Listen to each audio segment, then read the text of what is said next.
Fox Sports. We are Fox Sports. We are San Diego.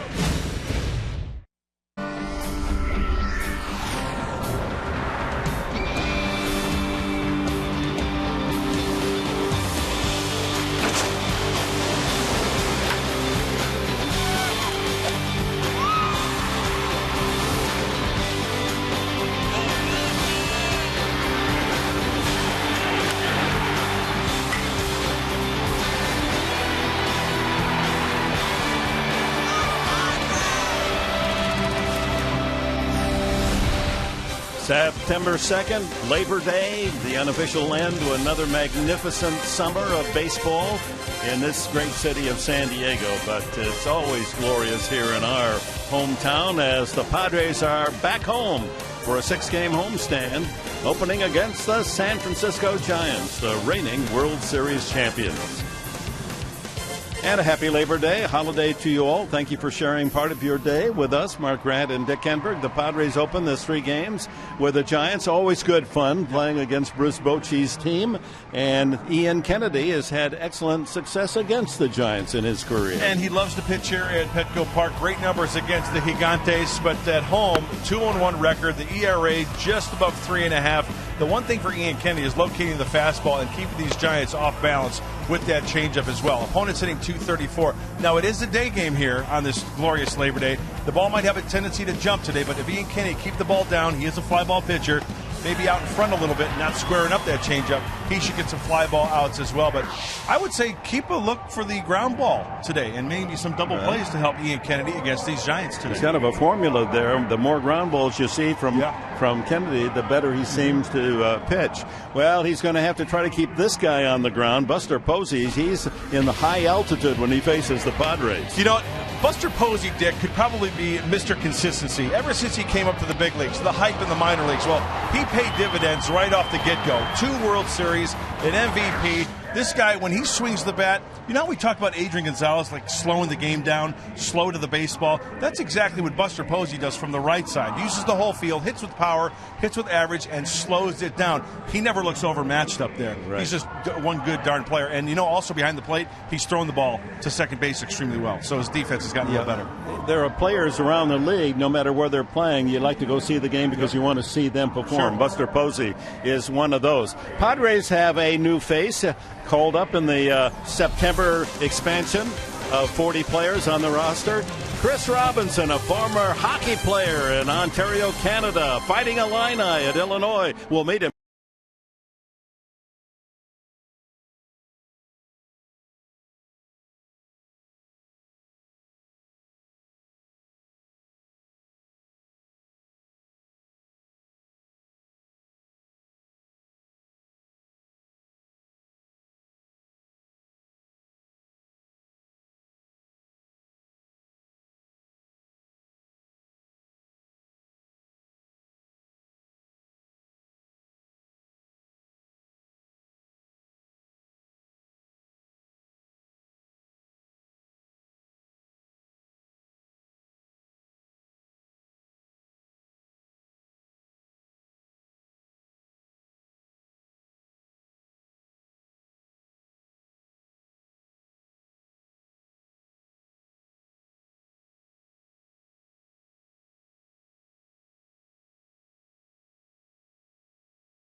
set between the Padres and the Giants is on the way.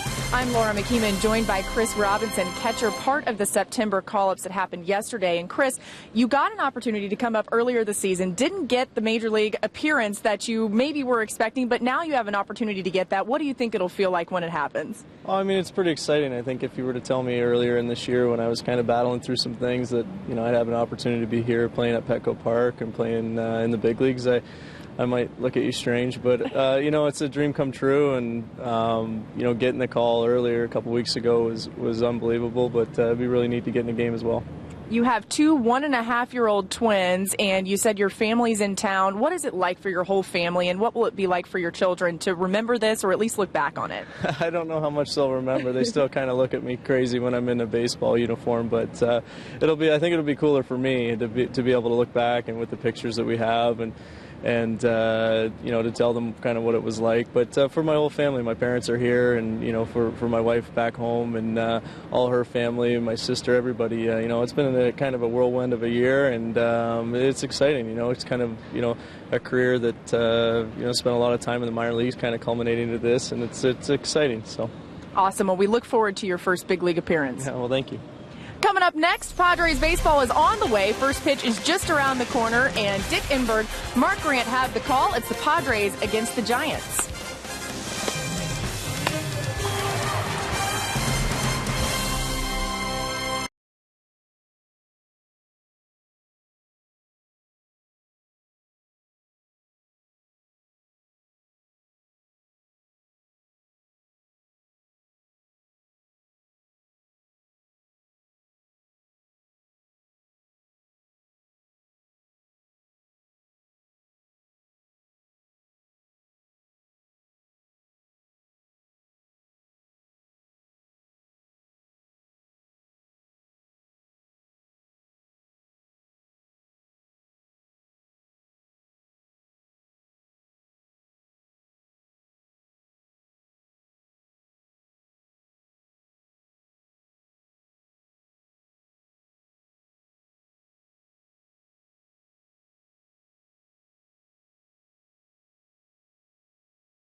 Was thrown today by Army Staff Sergeant Ty Carter, received the highest military award, the Medal of Honor. President Obama presented him with that just last week, and he'll be our guest in the third inning, anxious to meet this brilliant hero. Oh, just so few of those Medal of Honors have been distributed through the years, and obviously his efforts, Sergeant Carter, beyond human demand. Well, let's look at the Giants lineup. Bruce Bochy's team has struggled this year, 61-75, yet they're the same faces that won the World Series a year ago. Angel Pagan, Marco Scutaro, Brandon Belt has been hitting well. In August especially, they've moved him up into the third spot. Buster Posey cleanup, Hunter Pence, 9-game hitting streak. He has been very productive in almost every hitting category. Pablo Sandoval has been in a bit of a slump this year. Brandon Crawford the same. Gregor Blanco will be in left field batting eighth, and Barry Zito on the mound. Giants lineup brought to you by Hyundai. And today's Padres defense Brought to you by the Aramco Group. Guzman in left, Venable in center, Denrofia in right. Around the horn, Forsythe, Cedeno, Jerko, and Blanks. Nick Huntley behind the plate for Ian Kennedy. And we're set to go on Labor Day Monday here in San Diego. The first pitch is in there for a strike.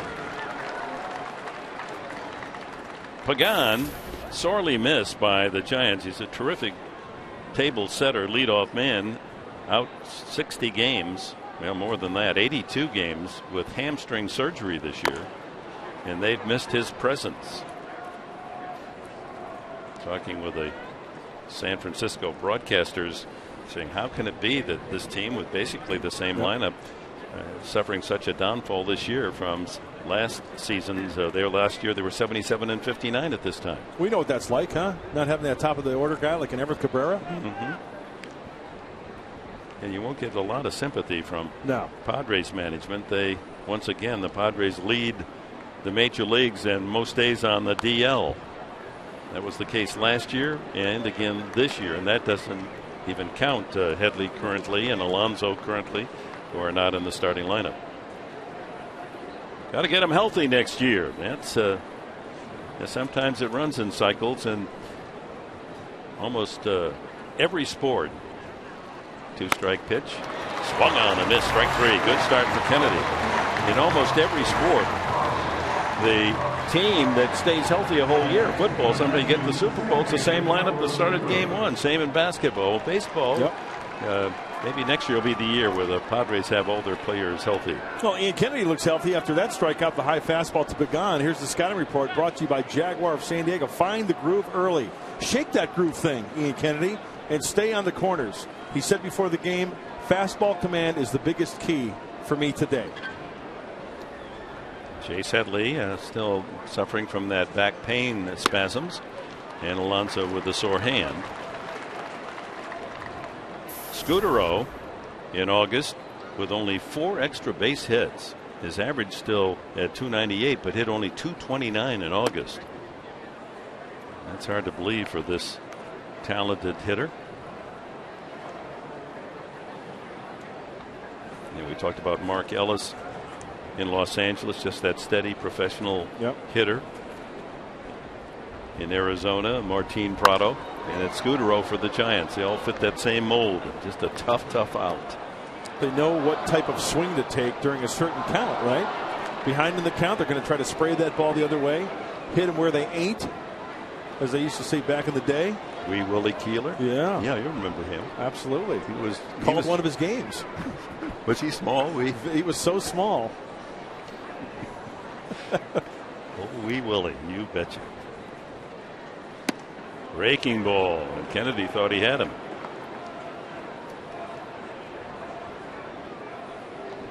Even though that was a ball, that's a darn good pitch to put in the back of the mind of the Giants hitters. As you take a look at our Fox Tracks, brought to you by our great friends at Southland Technology. Just off the plate, just a little bit. Chop to the left side. Cedeno on the run, and there's 2 away. Scudero bounces to short. That'll bring up first baseman Brandon Belt.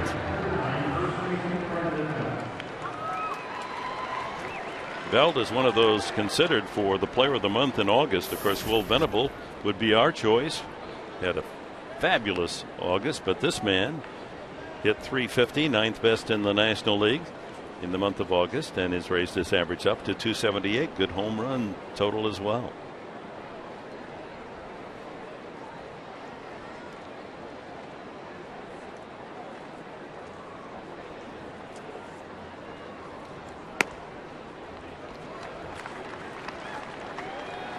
Brandon Belt has made an adjustment with his hands. He used to be when he used to get set with his bat, his hands used to be wrapped around the bat. You see how his knuckles are more lined up?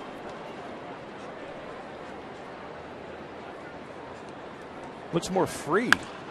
Slaps that one foul. Dick, here's what I'm talking about. Before, Brandon Belt used to be like this when he was up at the plate. Okay, left-handed hitter. And his hands, see his hands like this? Yeah. Now he's more like this. And I talked to the broadcasters. I kind of lining up the knuckles a little bit. See, he's more free and easy with that bat. Getting through the baseball. Yeah, it looks more comfortable that way too. Sure does. Not as tight. 1 ball and 2 strikes to Belt.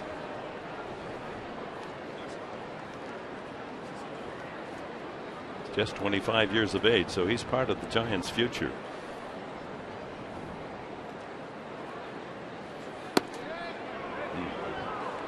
Close, but no call. 2-2. Here's Big Bo. Bruce Bochy. Challenging year for the skipper. But he's got 2 World Series championships underneath his belt, that's for sure. 2 out of 3. Pulled foul. Oh my, that one almost caught one of the Padres at the far end of the dugout. As it skipped in there on one hop, they headed for cover. Dave Roberts just kind of waved it goodbye, but Amaristo just did get out of the way. Coming at you. Ugly finder.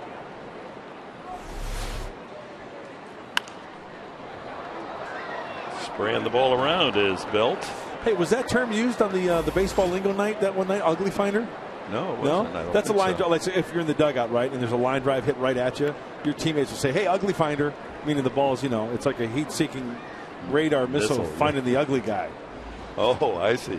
Not just that the line drive is ugly because it's coming at you. It's finding the ugly guy on the bench. Oh, I got it. And the count goes full with Buster Posey on deck.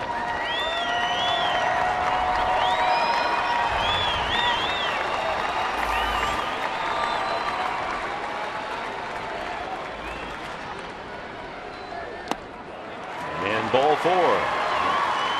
Kennedy had him down 1-2. Belt fouled off several pitches and earns a 2-out walk. And he went with the changeup, Dick, there. Back-to-back changeups to walk him. Doesn't have that good feel, that pitch, quite yet. It was the walks that led to his downfall when he returned to Arizona to pitch against the Diamondbacks on the last road trip. Went 4 1/3, allowed 6 runs, 6 hits, 5 walks, and hit him in.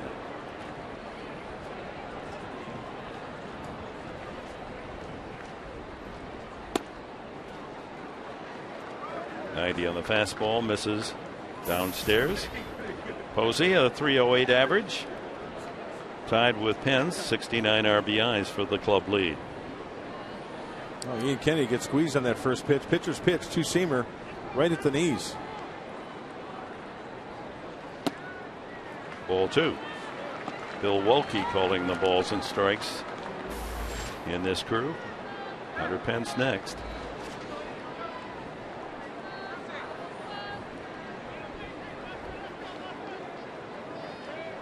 Posey hitting at a 350 clip the last 2 weeks and a half. Changeup. Yeah, that's pitching backwards right there, folks. Fastball count, 2-0. He pulls the string with the Vulcan changeup, and look at that. That ball's right down the middle, but it's the movement and the speed of the pitch that threw off the National League MVP.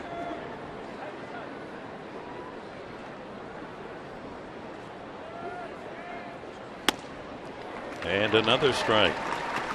90 on the fastball again. Last year at this time, the Giants on their way to the National League pennant and the World Series. Were 4.5 games in the lead in first place. And a full count. You see, he's trying to pepper it away, away, away. That one pitch, number 3, that was that changeup down and in that got him swinging. The fastball's away.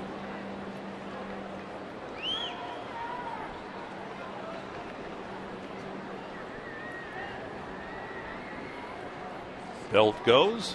Swung on and missed. Strike 3. Couple of strikeouts for Ian Kennedy in the first inning. Chris Denorpia, Will Venable, and Chet Jerko for the Padres in the first.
score. And yesterday is a day that Raymond Fuentes will always remember because he notched his first big league hit. It came in the 8th inning, a single off Ronald Belisario. And here's Raymond in our Geico quote of the game.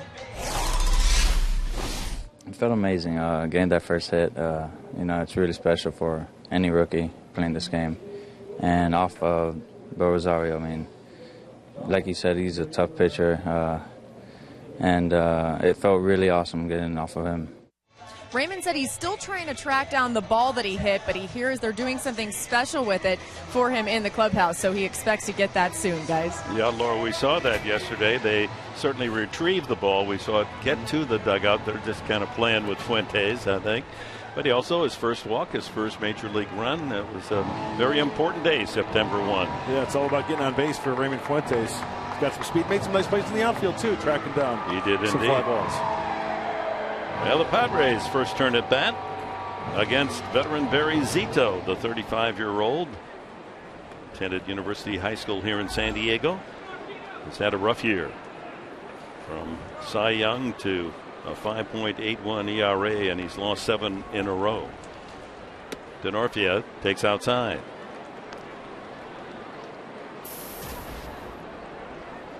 The numbers for Denorfia. Solid against left-handers. And there's a fastball at 82. He'll top out around 85, Zito. Considered the slowest fastball in the National League. Oh, you talked about a pitcher having to hit his spots. He flips up a changeup there at 72. That's Barry Zito. He cannot afford to throw that fastball or any pitch down the heart of the plate. Up the middle sharply, but Scudero's there to backhand it, and just does get Denorfia. Scudero, good position. The ball was hit well. Today's Padres lineup is brought to you by Toyota. After Denorfia, it's Will Venable, Jed Jerko third. Cleanup today. Jesus Guzman, Kyle Blanks bats 5th. Logan Forsythe at 3rd. Nick Hundley in the 7th spot. Ronnie Cedeno, first Padre home run in the Dodger series, and then Ian Kennedy. Well, the votes are being collected today for the August National League Player of the Month. Sometimes folks out here on the West Coast are forgotten because their games in the East aren't reported. Night games starting 11 o'clock Eastern time. So when we go back there, you don't even see the box scores sometimes of the National League games that are West Coast. Well, Dick, you mentioned the fastball speed of Barry Zito. You got to stay back as a hitter. Let the ball travel to you and don't try to pull everything. Sure, there are pitches you'll be able to hack at and try to jerk out of the ballpark.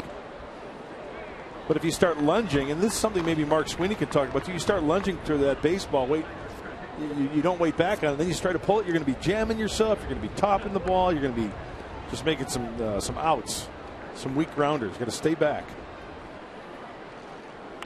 Fouls off the 2-1 pitch. Jed Jerko would be next. Against the Padres this year, Zito has a win and a loss, but lifetime 5 wins and 10 defeats against the Padres.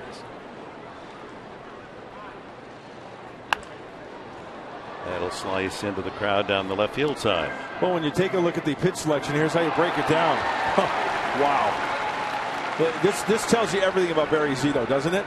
He can't rely on the fastball. He's got to rely on location and movement. Only 37% of the time he throws the fastball. The slider, the curveball, the changeup. I mean, slider at 35%, but neck and neck for the curveball and changeup. He's trying to trick him, right?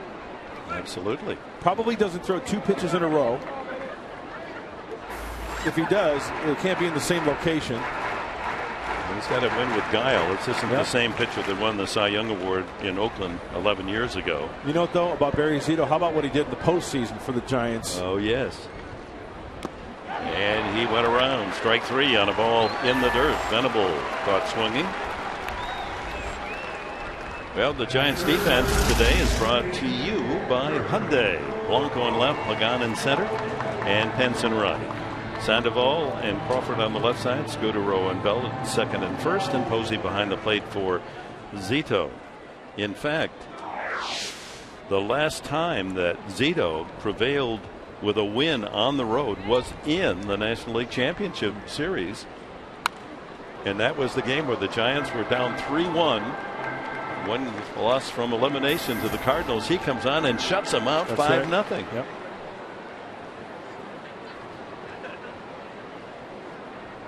But it looks as if Zito's coming to the end of the rail here. It's the final terminal at 35 years of age. Giants can't be too pleased with a 4.10 record and a 5.81 ERA. He's had a good career. He's Great a good career, egg off the field. Does a lot of good things. Sure does. Jerko, a one hopper, and gloved nicely by Crawford. And Zito works a 1-2-3 first inning. No scores. We move to the second.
Not in the lineup again today, but Bud Black said he made marked improvement over yesterday. He hit in the cage a little bit today, and Bud expects to have him back in the lineup by Wednesday. He said he'll run a little bit more tomorrow, take some ground balls, make sure that he's feeling fully better, and we could see Chase Headley by Wednesday, guys. All right. His bat is missed in the lineup, even though it's one that's been much quieter than the bat that delivered 115 RBIs last year. And Headley was the player of the month in the National League in August and September. Free swinging Hunter Pence at 285. Leads the team in home runs, tied in RBIs. Pops that one back. Catcher Hundley. That's a tough play. To race out in front of home plate. Toss off the mask and look right into the sun. Yep. Handled easily by Hundley. Pablo Sandoval. This is hard to believe that Sandoval has gone 78 games and hit only one home run.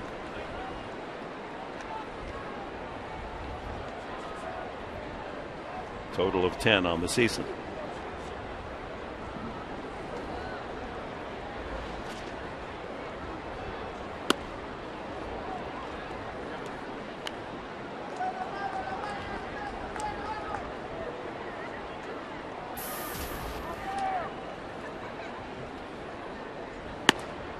That's in there.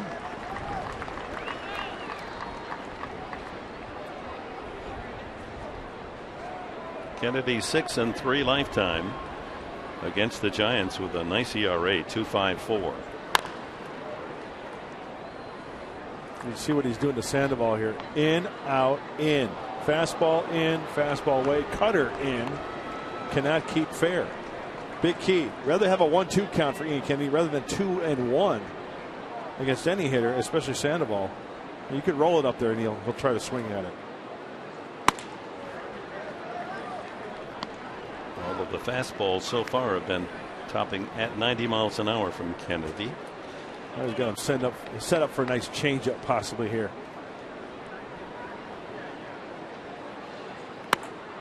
Full count. Missed with the fastball. Kind of worked underneath it a little bit too. Sometimes you notice in Ian Kennedy's delivery just working underneath that baseball a little bit, pushing it up and away to the lefties. Third straight 3-2 count on a giant hitter for Kennedy. He walked Belt and got Posey to strike out. And so it is with Sandoval. Strike three.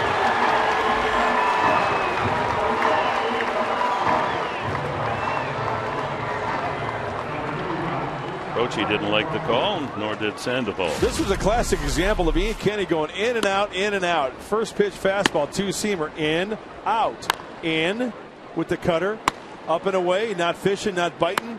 That's the one that really missed. And then, thank you. That was on the corner, all right. It's on the corner of 16th and Imperial. But Kennedy gets the call. Well, he got a couple of calls on that sequence. You know what that is, Dick? Good old-fashioned major league hang with them. There you go. Yeah. That's not the toolbox thing where you go in the garage. So that's it. We'll get to that later. That's later on. By the way, get some of those dollar hot dogs today. Labor Day special. Dollar dog days at the yard. Hit well to right field, but not that well. Off the end of the bat. And Denorfia squeezes the out. 1-2-3. Kennedy off to a good start. Here come the Padres. Guzman will lead it off.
Park, and time now to introduce our AT&T Twitter poll. Today we're asking you, what is the greatest record in baseball?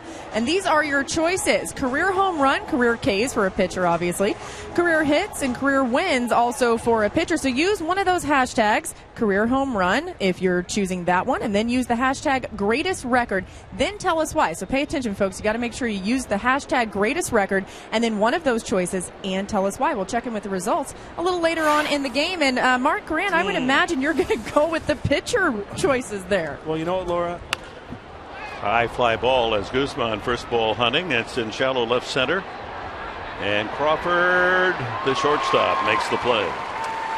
You know, and Dick, I know you'll agree with me, but if you're talking wins, Cy Young, 511 wins, come on. And then you talk about hits. Pete Rose, you know, with his over 4,000 hits. How about Nolan Ryan's strikeout record? Right. Career home runs. I mean, where do you start? I mean, we got a lot going on here. Well, we'll see what the fans think. Kyle Blanks. back in the lineup. A couple of games in Los Angeles.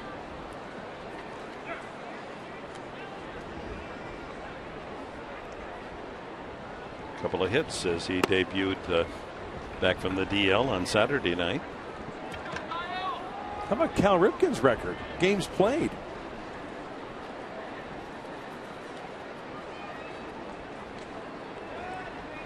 I mean, I go to the mailbox and I pull a hamstring. I mean, here's a guy who played over 2,100, 2,000. You know, the record was 2,130, and then he went on to play more. But man, 2-1. Well, you know, that hamstring problem can be resolved. How's that? You don't go out on that little John Deere tractor that you mow your lawn with. You know, you keep falling off that thing. That's dangerous. Hey, East County. Got to have one of those. Got to utilize that. 3-1. And Blanks becomes the first base runner for the Padres. This is what the Padres need. Multiple base runners in multiple innings. Remember, the extra base hit, Dick, we saw the games in Los Angeles, but pretty non-existent, right? Yep, except for Cedeno's home run. Right. And the other part of the attack on Zito here is to not go after pitches out of the strike zone. He will walk you. Logan Forsythe.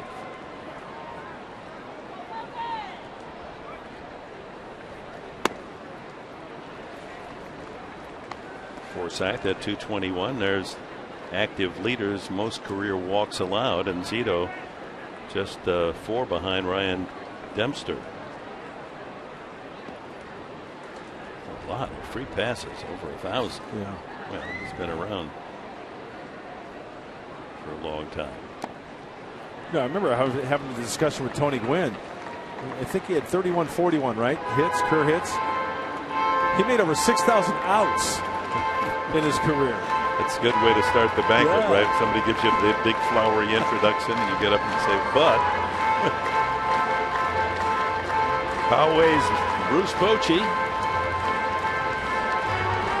I'm sure that a lot of questions unanswered for Bochy this year. How can it be that we can go from World Series champs with the same lineup? What was regarded as a top pitching rotation. He's 14 under 500 as of today. 2-1 to Forsythe.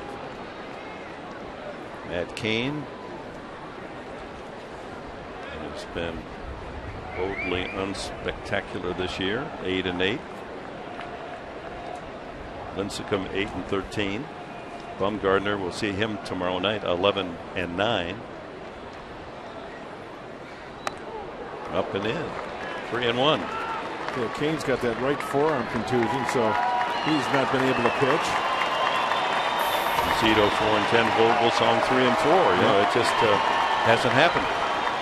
Well, they had bad pitching, good hitting early on. Good pitching, bad hitting. The defense hasn't been great.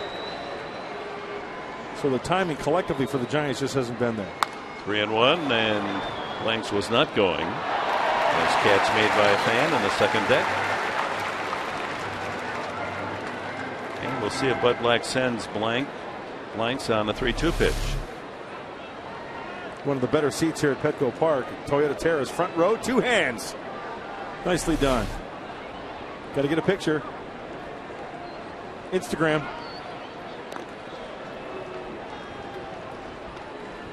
Looked like he was going to throw a splitter there. The way he posed. That's his best secondary pitch, I think. I think so. So Blanks a safe lead. Zito a good move. Don't want to go too soon if you are. He is going. And it's ball 4. A couple of walks here with one out in the Padres second. That'll bring up Nick Hundley. And today's cold hard fact is brought to you by Frost Brewed Coors Light. Zito, oh my, 0-8 record with a 9.61 ERA in 12 road games. 10 of those starts, 2 out of the pen. That's almost impossible as a big league star. Hope the Padres can continue that pattern. batting average against him on the road, 423. 423 Wow, hitters on the road. No hits yet for the Padres, but they've got a couple of men on here with one out. That's a lot of working out of the stretch for Barry Zito. And we see him in the stretch here with multiple base runners.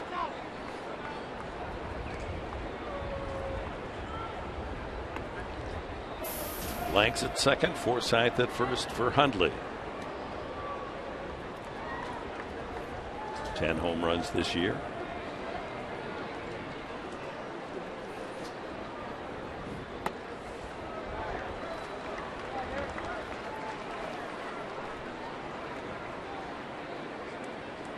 Robbie Erlin will be on the mound tomorrow night for the Padres, 6:30. Our broadcast time here on Fox Sports San Diego. Erlin 2-2 against Madison Bumgarner, 11-9.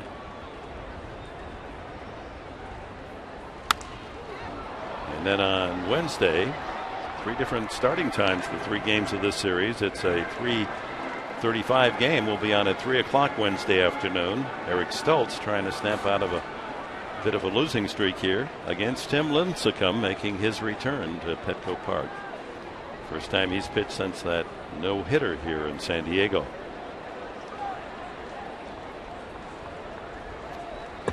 One ball, 2 strikes.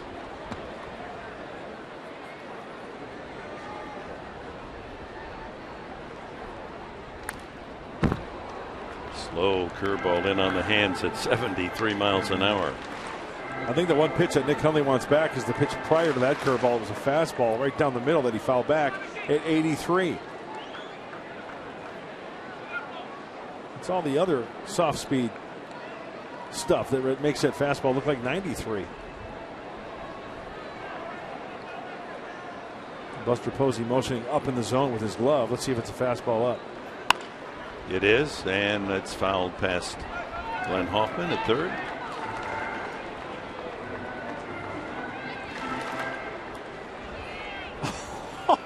That poor kid. Jackie ran over to that kid, his glove like just open, like, please give me the ball. And then she fires it up in the stand. Poor kid. Well, it got to another young lad, though. Apparently she had him spotted earlier. Hopefully he gets a ball later on. 1 ball, 2 strikes.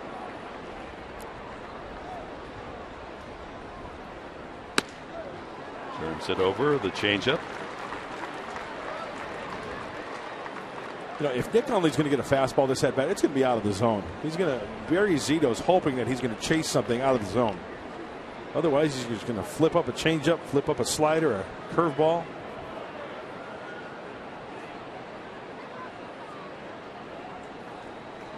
Maybe fastball in here. Nope. Curveball.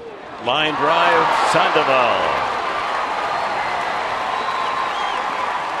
The Panda able to close the hole on Hundley's line drive. 2 out.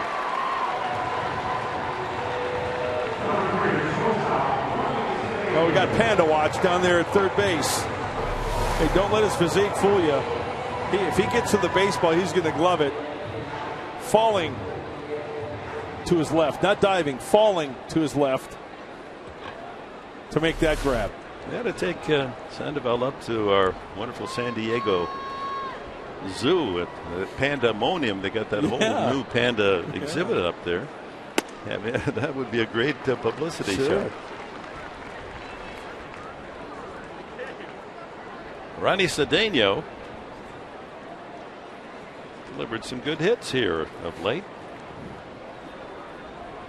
259 his average. 8-game hitting streak snapped yesterday. Falls behind 0-2.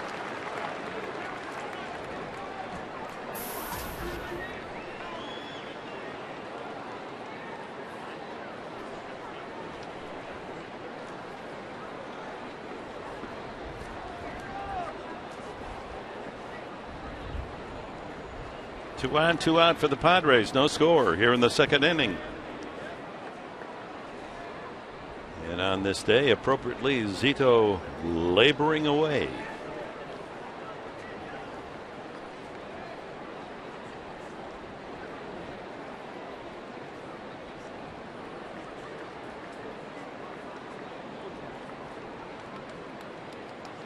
Yeah.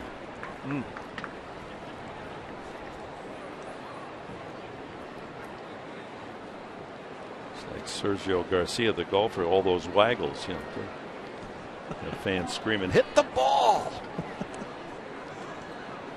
Having a pretty good tournament this Labor Day weekend. Garcia lays the bat on the ball, and that's going to fall in right center field. The throw is to third base, and safe there as it's cut off. The Padres have a 1-0 lead. Cedeno chases home Blanks.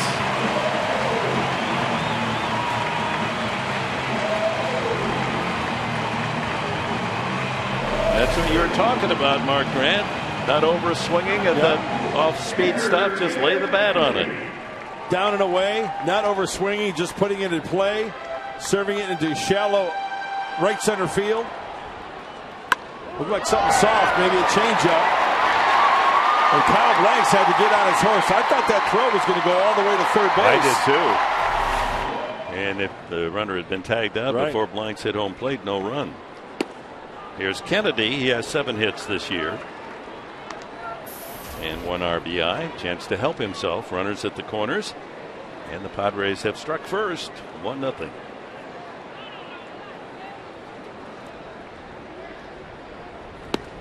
Let's hope that's not the compliment today. 1-0. Padres losing 2 tough ones to the Dodgers. 2-1, 2-1.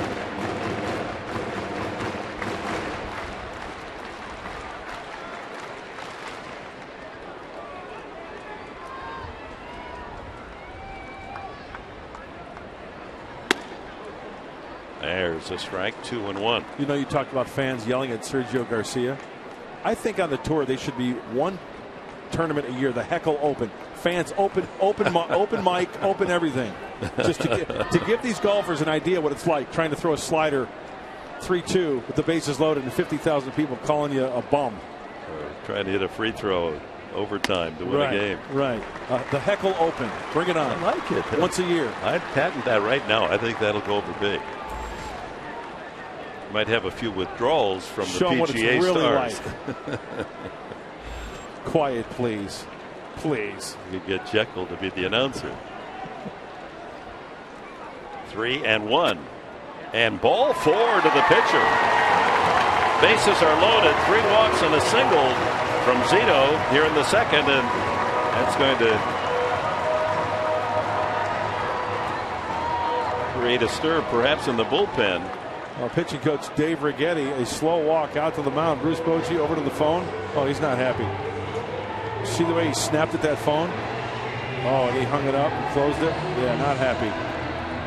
Zito's offered 27 pitches in this inning. 3 walks, a single by Cedeno for the 1-0 lead. And now the walks have turned the lineup over, and the Padres are back to Chris Denorfia, the leadoff man. This is strategy for Righetti. The slow walk out to the mound, waiting for Bill Welke to break it up, because they got a little beehive working out there in that Giants bullpen.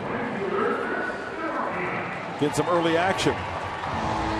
Guillermo Moscoso, right-hander.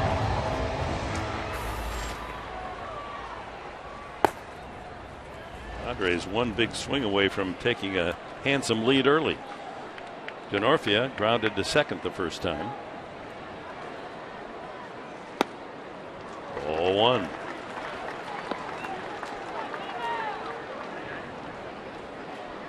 Forsythe at third, Cedeno at second, Kennedy the pitcher at first.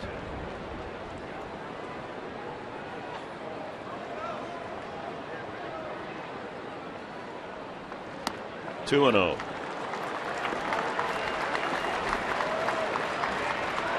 In boxing, as the pugilist gets older, he loses his game with his feet. He doesn't move the same way. A pitcher, when they're at the tail end, are afraid to throw strikes. Yep.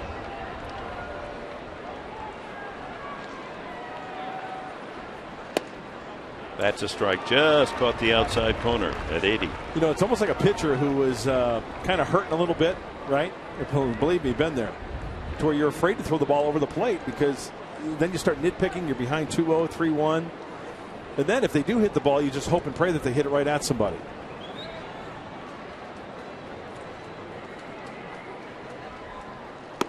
He goes around. That's a beer league fastball, 83 miles an hour.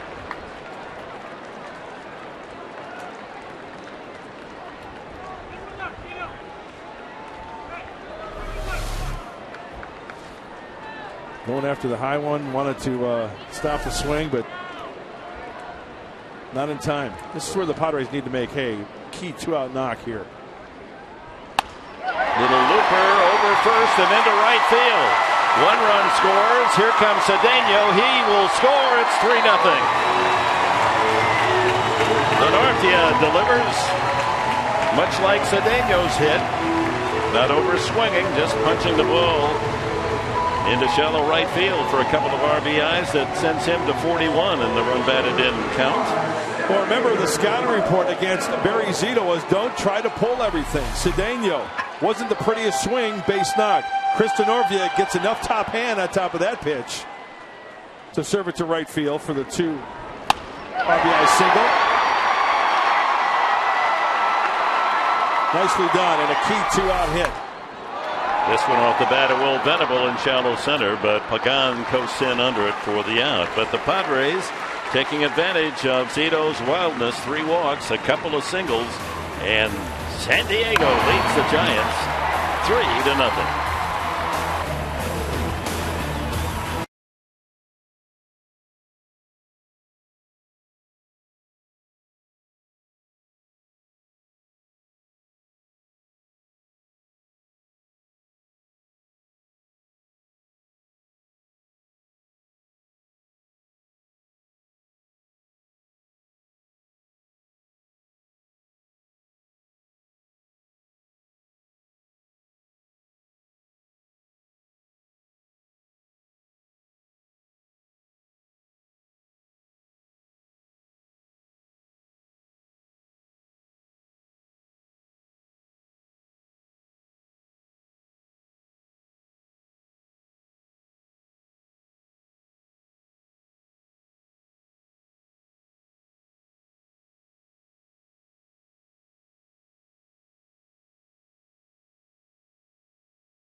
Pitched today by Army Staff Sergeant Ty Carter, who has received our country's highest military award, the Medal of Honor from President Obama last week for his bravery in Afghanistan.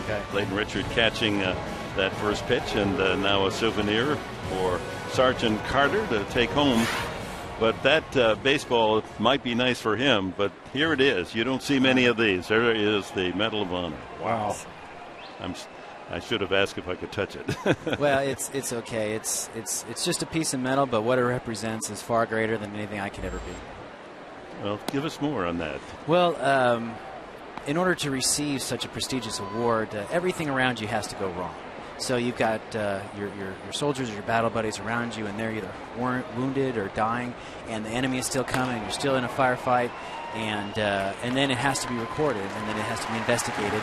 It goes all the way up through the chain of command, through Congress, and the president finally just signs it.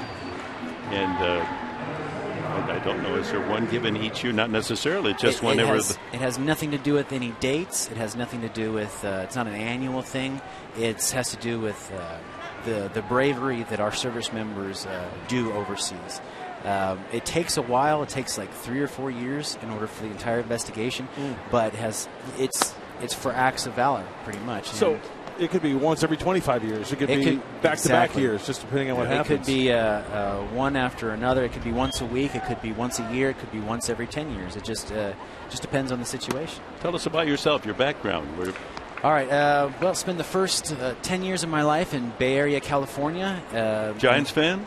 Well, actually, it's okay if you were. No, the A's actually. I was a fan when Mark McGwire wasn't so big, and of course there was San Francisco 49ers with Joe Montana and all that kind of stuff. But then the mom moved us up to Spokane, Washington, and from Spokane, Washington, I joined the Marine Corps. After the Marine Corps, I lived in Bay Area, California again with my father, and went to college, Los Medanos Community College, for about a year or so as a bio major. And then marriage, divorce, and then finally I joined the Army. And so you've been in the Marines and the Army? Yes, Marine Corps and the Army. My roots for the military come right here from MCRD San Diego, California. Nice. So I graduated basic training January 8th of '99. And then went to Okinawa, Japan for a year. Then off to Pendleton for about 3 years. Well, every Sunday here, as you may know, Sergeant, the Padres celebrate the military and honor them, and we have the recruits up there in the right field corner. It just makes it so special every Sunday game. I'm in awe. You guys have done so much for the military, and it would be nice if more people would do what you're doing, so that the average citizen can actually see heroes in real life. So how many years so far in the military? Well, 4 years in the Corps and 5 years in the Army. And your intent of making this a career? Well, it is my career right now. I'm using this new platform that I got to raise awareness on post-traumatic stress and how people, to educate people on how they could help others with this combat wound. But it's not always a combat wound. It stems anywhere from any type of traumatic experience, a car accident, or you touch a hot pan. Of course, you're going to remember it. That's a small form of post-traumatic stress. Well, it's even all the discussion in football with the concussions there and the life-lasting effects of those. Yeah, it's very interesting that the amount of research that it's taken for people to truly start to understand how important this wound is, but they also need to understand that it can be fixed. You can heal through proper resources. You talk to the right people, and they will help you heal to where it'll improve your quality of life, and you can do what you need to do. Just keep on living happily. There's the first base hit off Ian Kennedy. Angel Pagan, a 2-out single. We're talking with Army Staff Sergeant Ty Carter, receiver of the highest military award, the Medal of Honor of the United States. And what would you like to say, man? This telecast is going around the world to your fellow men and women in uniform. Well, to the fellow service members, I'd like to say that educate yourself on post-traumatic stress. If you think you need help, chances are you do, because most people don't know it when they first receive it. Just a little bit, just even talking to a spouse or a family member or even a good friend. That's the first step to recovery. And if you continue on that, then you won't be uncomfortable in a crowded spot, or you won't be uncomfortable driving down the highway, or even at a grocery store. Just those little steps will set you on the path to recovery. It's interesting that you should be the guest of the Padres today, because Barry Zito, the starting pitcher for the Giants, his charitable cause is Strike Out for Troops, and a lot of ball players have joined him, giving a certain amount of money every time they strike out a batter, and he's raised over many millions of dollars, and it goes to the military wounded and their families. Yes, definitely.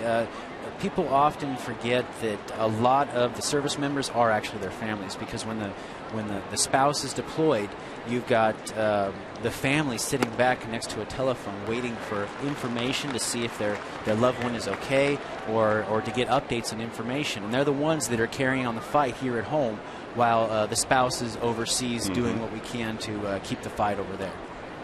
How was the ceremony at the White House when you received your honor? Wow, I was so nervous.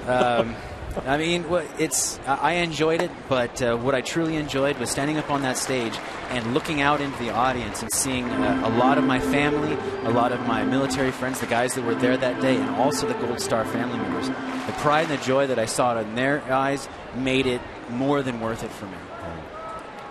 Well, you represent tens of thousands, hundreds of thousands of men and women who are allowing us to enjoy this Labor Day game in Petco Park.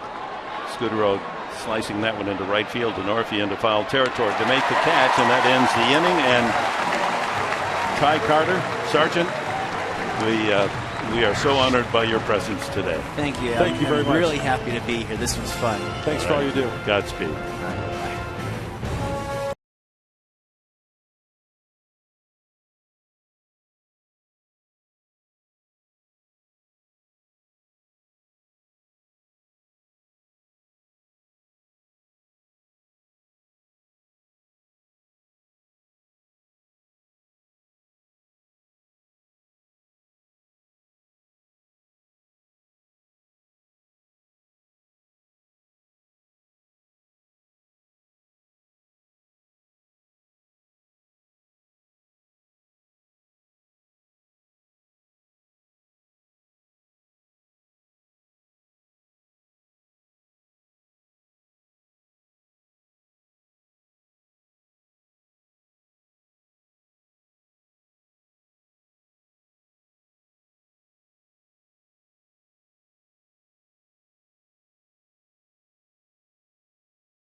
Bottom of the third inning is on the way, and the encouraging news for Corey Lukey continues. He's, of course, rehabbing from Tommy John surgery today through 70-ish pitches, according to Bud Black, and they feel that Corey is making the necessary strides toward his next thing that he'll do. So he's going to continue on this path, and the way that this works, it's 70 pitches and then 30 pitches. So it's like a starting plan, and he'll have a couple days rest in between these, and it's been really good. He's clearing the hurdles. Bud Black said they feel confident that he could play winter ball after this, and a lot of it will depend on this month. But Mark Grant, I was interested in your opinion on what you've seen from Corey Lukey and that starting plan that he's doing now with the 70 pitches, couple days rest, and then 30 pitches. I like it, and it's a set regiment.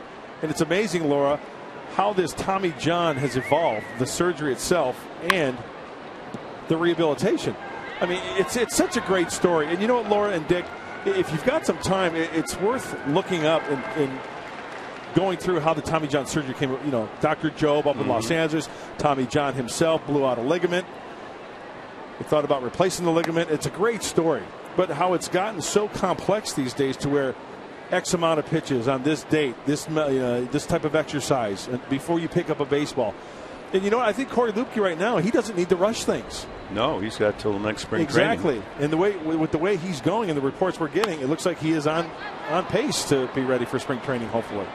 Jerko skying that one to the shortstop, Brandon Crawford, for the first out here in the third. Padres with a 3-0 lead. While we were in the commercial break and saying farewell to Sergeant Carter, you were asking how many Medals of Freedom are distributed, are given, and Medal of Honor, I'm sorry, and it's a remarkably few. Yeah. I mean, he's in a fraternity of less than 100 men in the history of the United States. Did I understand that? That's what I gathered, yes. Think of all the conflicts and all the things that have happened, and I didn't realize that there had to be some type of, like it takes years to investigate. Oh yes, I mean it's not handed up. Well, even the Bronze Stars and the Purple Hearts. I mean, there's a lot of study. They don't just hand those out like Cracker Jack boxes. I mean, they you really have to earn it, and it's earned because you've gone through something that's totally terrible. Right, exactly. But you've saved lives of your fellow men and women. with your act of heroism, and Sergeant Cutter didn't want to talk about those specifically, but you can just imagine. What a nice young guy, too. Huh? He'll be a terrific spokesman. Yep. Expresses himself very well. Certainly looks the part. Guzman pops it up. Shallow in right center. Pence crosses over and calls in front of Pagan for the second out.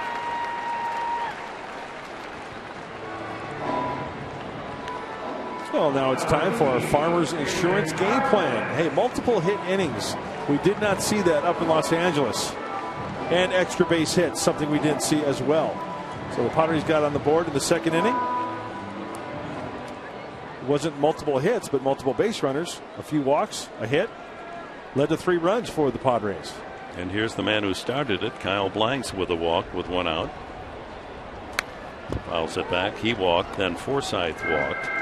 Hundley hit it on the button, but right to the third baseman Sandoval for the second out. Cedeno dumped a single into right to score 1 run. Then Kennedy worked a walk for a bases loaded situation, and DeNorfia singled to right to knock in 2 more.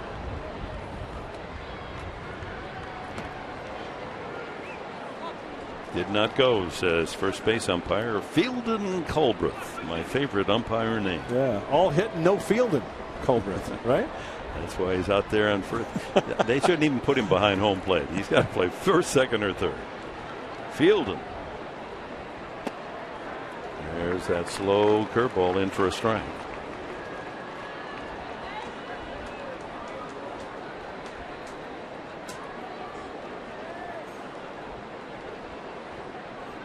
Two outs, bases empty here in the third. San Diego with a 3-0 lead. Zito very deliberate. Wants to roll over the signs again.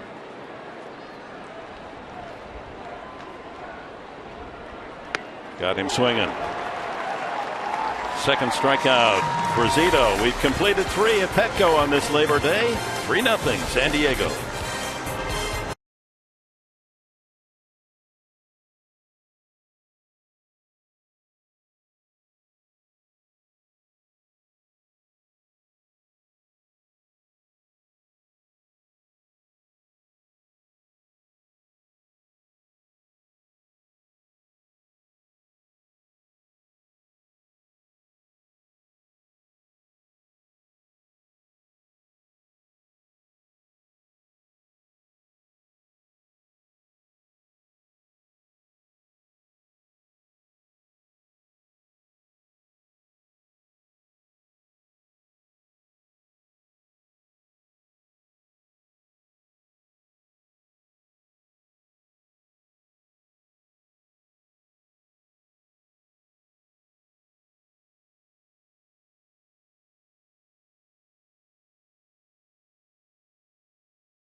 Sailing out on blue. And a lot of folks right here. 40. A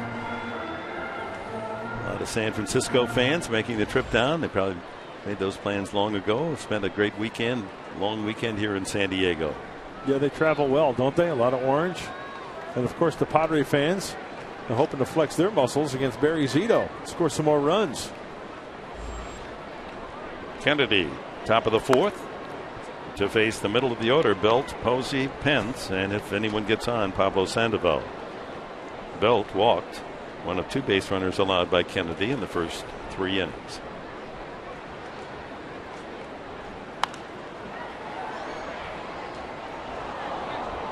Well, Mark Sweeney joins us, and it's so good to be back home and talk with Mark Sweeney. It's good to be here, Mark. Thank you. Yeah, Ian Kennedy seems to find a groove early, huh? He does, and it's all about rhythm for him. And you touched on it earlier in the pregame. He has to drive that fastball down in the zone early in the game, and when you have that, it opens up so many options for him with his changeup, also his breaking ball, even his cutter if he wants to use that. But Ian Kennedy definitely looks comfortable in the rhythm today. It mostly looks like Ian has got the rhythm going, working it in and out, with staying out of the heart of the plate as well. 2-1 and now 3-1 as he falls behind Belt, who walked the first time.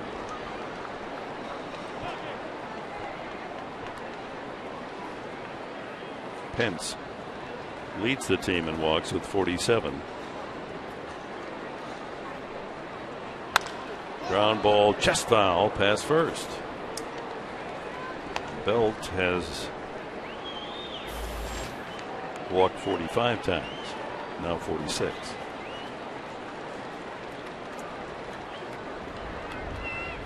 I wonder when those dollar hot dogs are going to be delivered up to the booth. Oh, did you order some? We can do that. We can have that happen.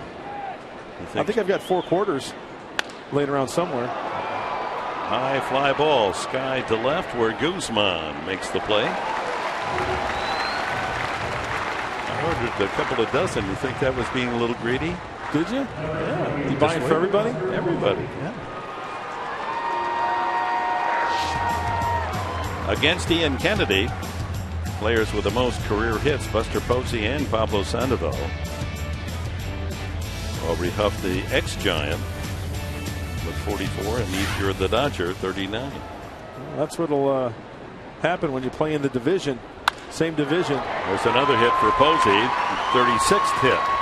Denorfia almost reared up and fired. That ball got to him so quickly, and if Posey wasn't running, Denorfia was going to try to get him at first.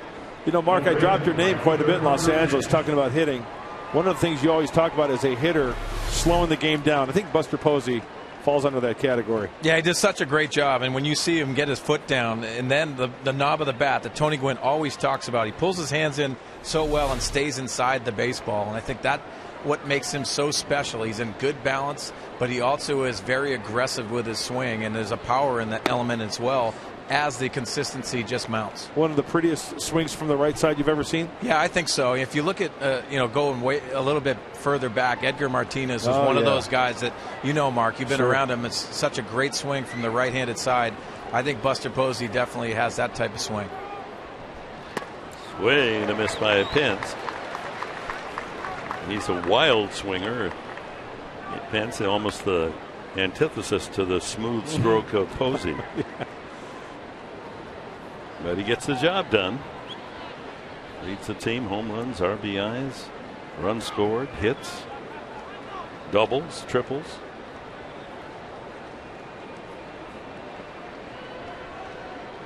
Nine-game hitting streak, and Pence is the current leader in consecutive games started. 145 in the National League. Nice changeup right there by Ian Kennedy. Not only good changeup, great location as well.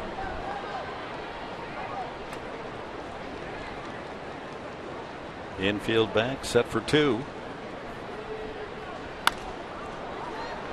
Mark Grant and Dick Enberg, it's interesting that some of the things that you go through a manager's mind, and Bruce Bochy. We saw that stat on Pablo Sandoval and also Buster Posey having the most hits against Ian Kennedy, and they are separated by Hunter Pence here in the order. Just interesting how a manager comprises his lineup.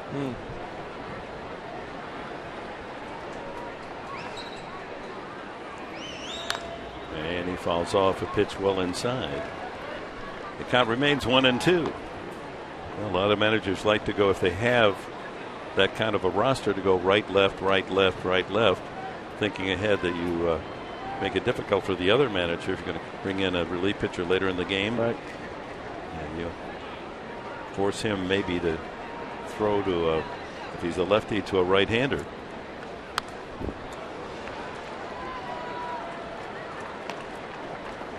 And here the Giants have Pagan left, then a right Scudero. Belt left, then a right Posey. Second right Pence, but back to a left Pablo.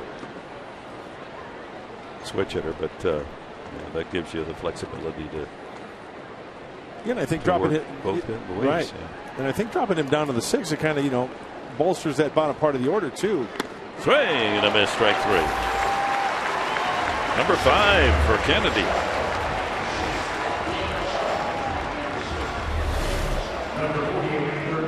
Going with the fastball in, tailing fastball in.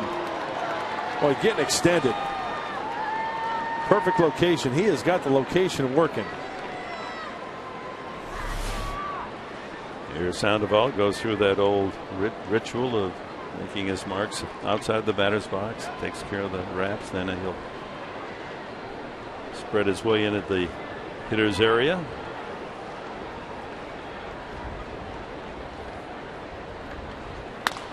Ground ball into right field. That'll move Posey to second. Well, that was a timely graphic showing the hitters that have had the best success against Kennedy. They come up in this inning, and both Posey and Sandoval deliver base knocks. Talk about good location, not so good location. Sandoval being able to get extended. That pitch was away, and he still pulls the baseball.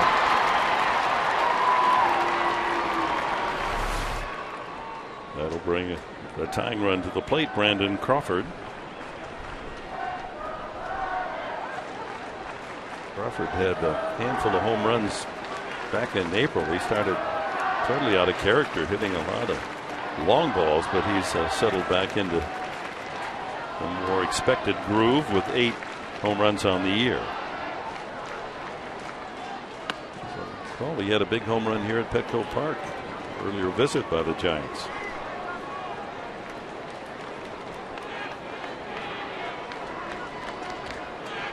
Last 12 games, 5 hits, 37 at bats for Crawford.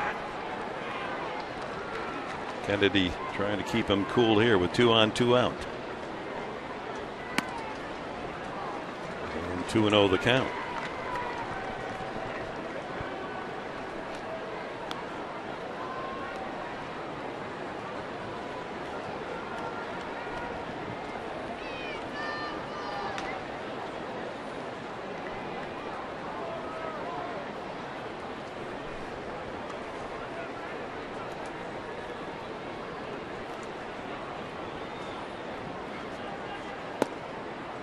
Three balls and no strikes. Well, not missing by much.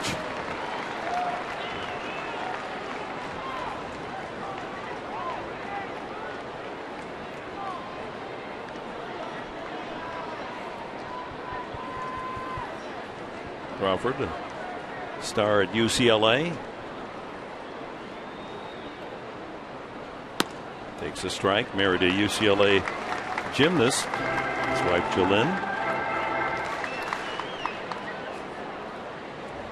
So SC against UCLA in this battle.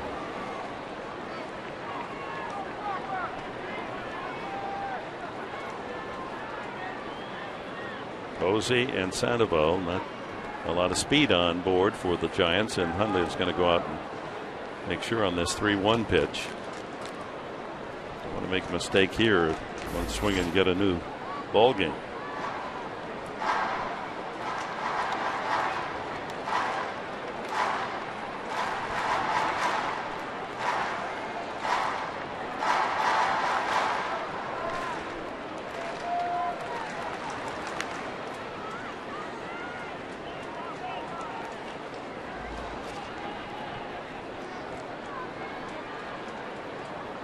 The 3-1 coming up. Line drive center field, but it's carrying right to Venable. Oh my, that was blistered, but the center fielder positioned perfectly. Nothing for the Giants in the 4th.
Lead 3-0, and we'll see Ronnie Cedeno hit in this inning. Cedeno with some recent offensive success, and he told me he's really been working on the follow-through of his swing, also getting extension through the ball. Your thoughts, Mark Sweeney? Well, Laura, I think he's made some great adjustments, and reason for that, he's going the opposite way. We saw a home run in L.A. with that extension through the baseball. He's getting carry on the baseball, but also backspin, but he's letting it travel in his stance a little bit more. It's great adjustments for him.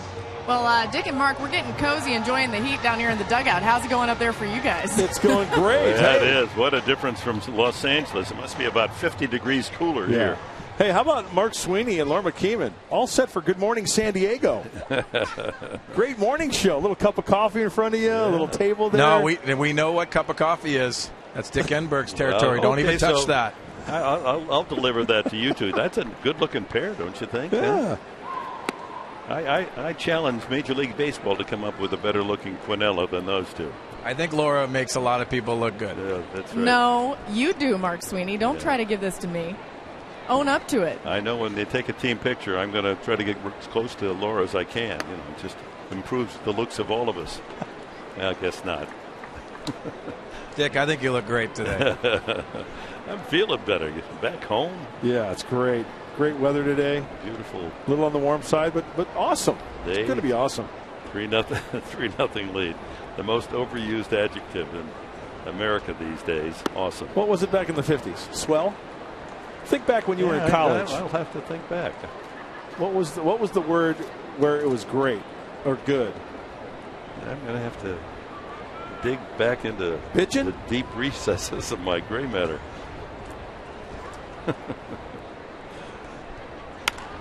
Forsythe, maybe it was, oh my, so close. A little too much topspin on that one, Mark Sweeney, or that ball's gone. Yeah, what a swing by Logan Forsythe. Off the bat, had good sound, and if we take a look at this replay, you can see the ball is right in that sweet spot for Logan Forsythe. Take a look at his lower half working through the baseball. We talked about the extension, Ronnie Cedeno. Logan Forsythe getting extension on that. Just a little bit of topspin at the end, maybe a little bit out front for Logan. Nick Hundley comes up with one out. Hundley lined out himself to third baseman Sandoval, his first at bat. We ran into Yasmani Grandal down in the clubhouse, and there's some more good news. Grandal walking without a limp, and he says he's way ahead of schedule. He thinks he's going to be full force by the end of spring training next year. You know, they thought that would be a full year where he'd miss the first half of the 2014 season. That ball is hit well. A rocket to left center field, and that was going to come down in the bullpen. Touch them all.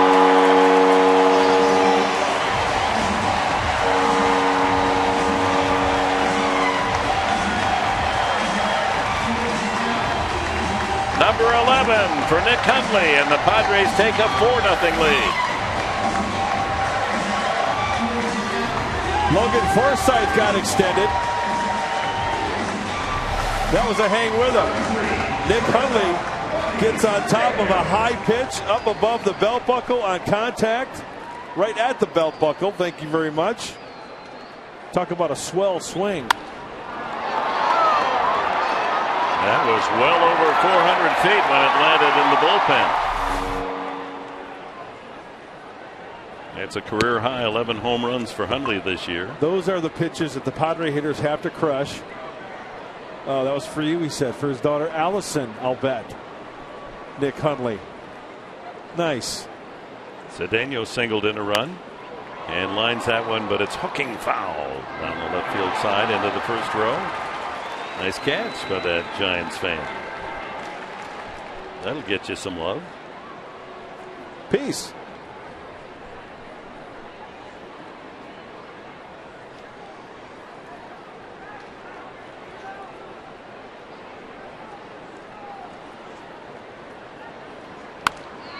Off the fist, Crawford able, no!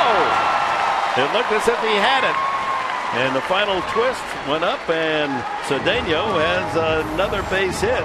Neither hit that hard, but racking up the base knocks is Ronnie. Well, Brandon Crawford is a darn good shortstop. I don't know what type of break he got initially on that swing. But you're right, Dick. He kind of turned the other way. Wasn't able to get extended as far as he'd like to make that catch. So, hey, Ronnie Cedeno, take him while you can get him, right? Absolutely. Padres' 4th hit. 4 runs on 4 hits. You know, Mark and Dick, when you talk about letting the ball travel a little bit and you have success the other way, sometimes you get jammed and you get jammed correctly. That's what happened to Ronnie Cedeno. Doesn't look good personally coming off the bat, but well executed, staying inside that as much as he could. Kennedy squares and takes a strike. Trying to move Cedeno up for Chris Denorfia. You know, Mark, speaking of Nick Hundley's home run swing, it looked like it was a pitch that was up around the belt buckle, and I mean, those are the mistakes that all these Padre hitters this afternoon have to take advantage of. Yeah, I think if you look at his back foot coming off, and that tells you he's driving through that front side, the stiff front leg, and then coming off the ground, much like Frank Thomas did, where it was extended a little bit higher, but it's that drive and that force that Nick Hundley is creating with his swing. A powerful swing on a mistake, and you know what happens with that, Mark. It's almost like a pitcher as well. When you're throwing to home plate, you got that power going towards home plate.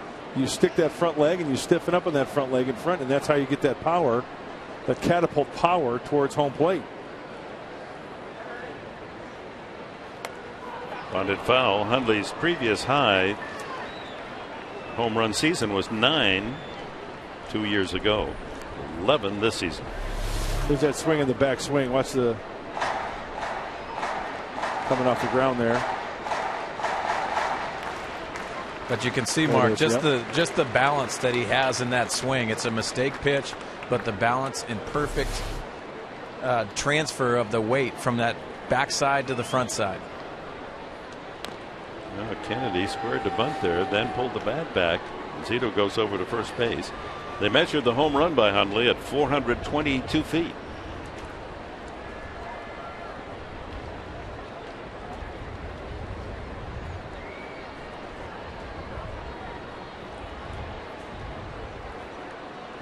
Yeah.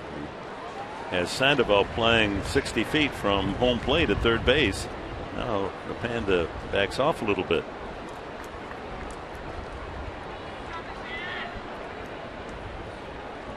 Is he going to bunt or slash here? Not a bad time to run and hit in this situation, guys. Especially with the back control that Ian Kennedy possesses. And, you know, you swing, you foul it off, you get another chance. Oh, he takes strike 3. He knew it. Third strikeout for Zito. Home runs off the left-hander Zito in his career. Alex Rodriguez has taken him deep 5 times. Nick Hundley 3.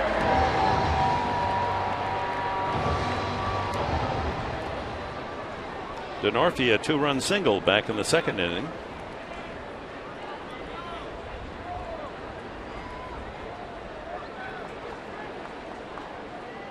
Oh, he got him picked off. And Cedeno is picked off again. They got him in Los Angeles as well. So the inning comes to an end, but not without another run added on 4-0 on the 422-foot blast by Hundley.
you by your San Diego County Lexus dealer, inviting you to test drive a luxurious Lexus automobile today. By Petco, where the healthy pets go. By Farmers Insurance. Contact your local agent at 888-96 Farmers. And by Jack in the Box. Go big at a participating Jack in the Box with Jack's really big chicken sandwich combos. Just thinking about that big chicken combo, and I got the insurance wrapped around my tongue 4 times. Ian Kennedy with a 4-0 lead. Nick Hundley helping him out with his 11th home run. Gregor Blanco leads it off here in the 5th. You know, we talked about Nick Hundley's swing last half inning and Mark Sweeney. You know what I always like to do? I always like to go and check out the old-time hitters. And I'm going to talk about a Hall of Famer here. Remember Roberto Clemente, of course. Oh, yeah. You talk about front foot hitter. His foot used to come off the ground about a foot. Yeah, and you know the force of it, and it's also torque too that's involved with the swing, Mark. You know that that hip rotation that is through the ball, but also we always talk about hand strength, especially with Logan Forsythe. Yes, the Roberto Clemente set the standard of hand strength. You could see the ball just come off that bat in a different fashion, and that's the reason why you can have that front foot hitting. Yeah, he could be out on the front foot, looked as if he's fooled, and still had the power to snap it into the alleys. Blanco has the count at 3-2, leading off the 5th inning, rather. 4 runs, 4 hits for the Padres. They've left 2. Giants no runs, 3 hits, have stranded 4. And a leadoff walk. Second walk allowed by Kennedy. That'll bring up Barry Zito. Time now for Wendy's. Now that's better. Kennedy's career ERA by month. April and June not so good. May better. And then from July through the end of the season, increased improvement, in September being the best of all, 2.32. Roger Kieschnick is going to hit for Zito.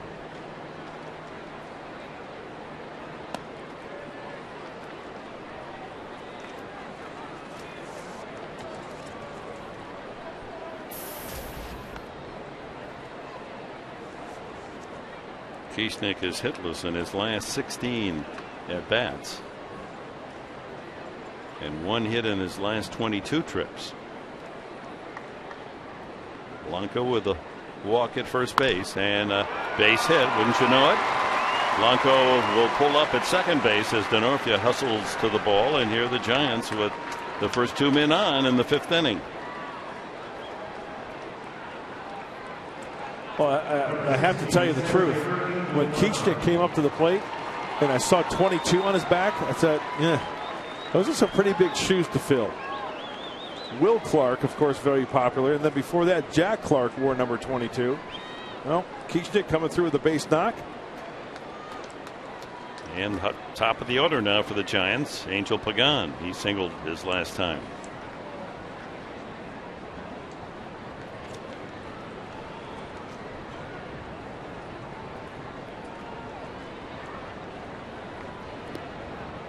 Padres have called up Bert Smith. We saw him 3 other times this year. Came up to start a few games, 6 total games. 23-year-old right-hander went back to Tucson and finished the season on a high note there. Ball 1.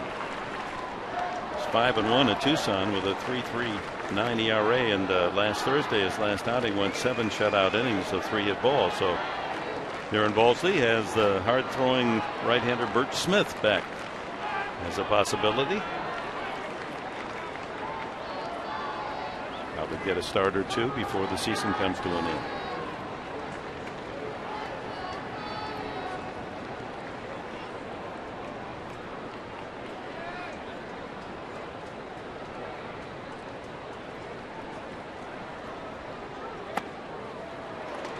Kennedy struggling with his control here.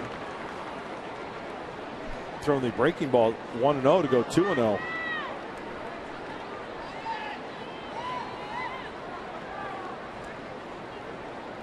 2 on, no one out. Need a strike here, possibly a ground ball. Thinking down in the zone. How about rolling 2? Fly ball to center, and Venable is there. Runners will have to go back. 1 away. Marco Scutaro steps up. He's grounded out and fouled out.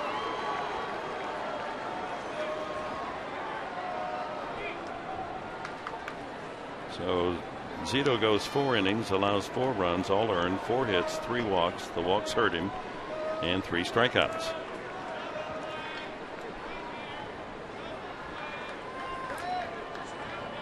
Well, Scutaro's grounded into 13 double plays this year, the leader in that category.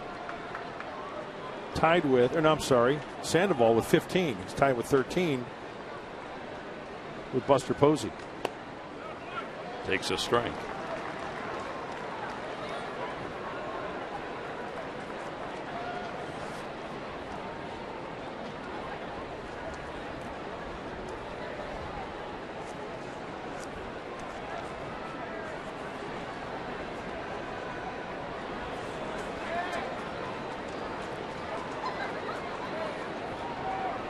Nick Hundley says, hey, back off, Ian. Let's go through this again. On the same page. Roll it over. Start again.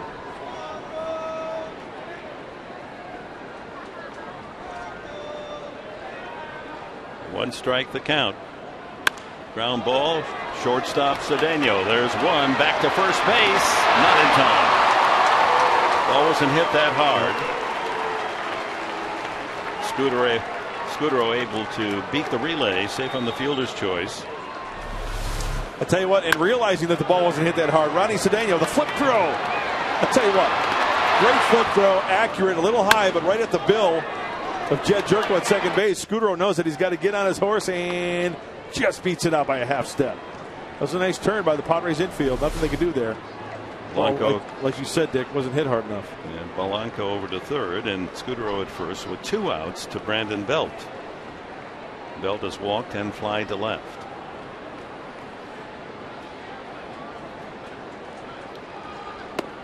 You know, Mark Sweeney down by the dugout, we talked about Sandoval and we talked about Posey being split up by Pence, but I think part of that reason, Mark, is because the hot bat of Brandon Belt hitting in the number 3 spot, because when Sandoval was going well, that's where he used to hit. No, I agree with that. And you always talk about what September brings, and this is what they need to see. They need to see Brandon Belt in these tougher situations and how he's going to handle it. He handles this well. A drive up the alley in right center field. Able to cut it off is Venable, and that'll hold it to just 1 run on the 2-base hit by Belt. Blanco, the leadoff walk, comes around to score to make it 4-1. And a double by Belt that knocks in his 53rd run of the season.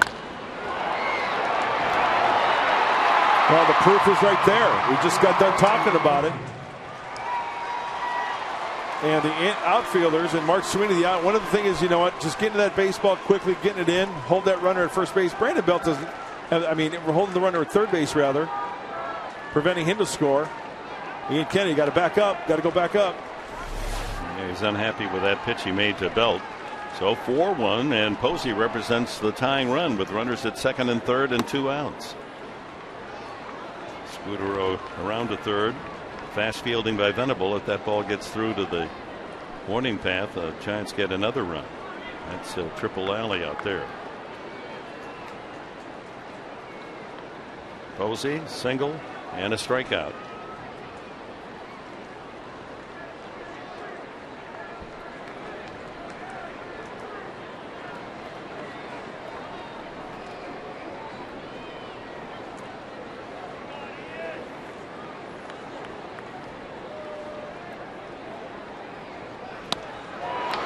Changeup.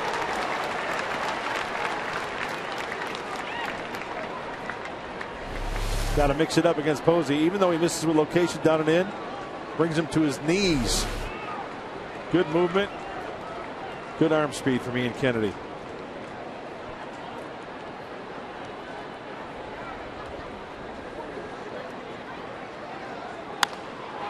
That one sliced to right and foul. got in on him there. You know, Mark, watching Ian Kennedy on that pitch and just trying to change up his timings, especially with a guy with a leg kick in Buster Posey, changing your timings will affect their timing at the plate. And I thought that pitch especially definitely did that. You know what? I think that's a good point, because many times you try to vary your moves to first base with runners, but the same in this situation, the hitter. Quick set, slide step, even with the, or a regular leg kick. Line the other way, foul. It just doesn't have to be a running situation, Mark, with a runner on first base. It's about disrupting that timing of that hitter as well. Yeah, I think a lot of people have seen what the leg kick has done for a lot of the hitters, and now the adjustment comes from the pitcher side. You have to change your speeds, like you talked about. Slide step, when you don't have to hold a runner on, you're just changing the timing of the hitter. Yeah, and I think in this situation, Ian Kennedy's going to use his regular leg kick. That's something he's been working on the last 3 or 4 starts. Get more hip rotation with his leg kick so we can get more power, more momentum towards home plate. To make a good quality pitch, you get the most on that pitch. Yeah, it's interesting when you go back historically. I'm thinking about one of the great hitters of yesteryear, Mel Ott, hit over 500 home runs, and he was one of the first to have that dramatic, big front leg kick as he prepared himself to hit, and was unorthodox. I mean, he was a rarity. Now, almost everyone. It's not quite as dramatic as Ott's system, but it's part of the game that is materialized in the dirt. 2-2 now to Posey, another changeup.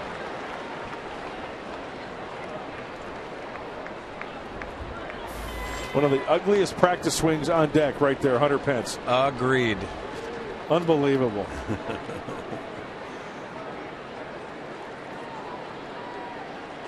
There's a big pitch. 2-on in scoring position. 2-2 to Posey. And he lines it to the third baseman, Forsythe. That was headed for the left field corner. Line out ends the Giants' threat in the 5th to get a run on 2 hits.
A 4-1 lead going into the bottom of the 5th inning in the Freeze Cam. Brought to you by Frost Brewed Coors Light. Freeze it. Now here's Denorfia. That's a 2-run single off the head of the bat. He had 2 strikes on him. He went way up the ladder to get it. That's a great freeze frame. Yeah, you try to pull that ball. It's going to be a weak ground ball or a weak fly ball in the infield, but he did a nice job. Chris Denorfia has done that all year long, ever since he's been a Padre. Great situational hitter. Knows his limitations, what he can and cannot do, and it paid off there. That's where Zito has to mumble to himself. He shouldn't even have swung at that pitch, but he did, and he delivered 2 runs on the result. Well, the new pitcher for Bruce Bochy is Guillermo Moscoso. Hey, they're in a holiday mood here. Yeah, sweating to the oldies. Groove your babies. Yeah. A 1 and a 2. Lawrence Welk, right? Mm-hmm. Yeah. There you go. I A remember lot that. of our fans out there in Lawrence Welk country. Here's Guillermo Moscoso. Fastball, slider, curveball change. 89 to 93 on the fastball. 194 opponent's batting average. Yeah. More strikeouts than innings pitched. Little high on the walks, though. 14. Denorfia, top of the order, leads it off in the 5th, and he swings and flies it to left. Blanco settles under it. 1 away. Will Venable. Moscoso. It kind of sounds like a drink. Hey, bartender, I'll have a Moscoso. I think you're thinking of the champagne and orange juice. A mimosa. Well, it could be a sister to that drink. Yeah, we could think of ingredients. Or a mojito. You've heard of a mojito? It's got a bunch of seaweed in it. Not a fan.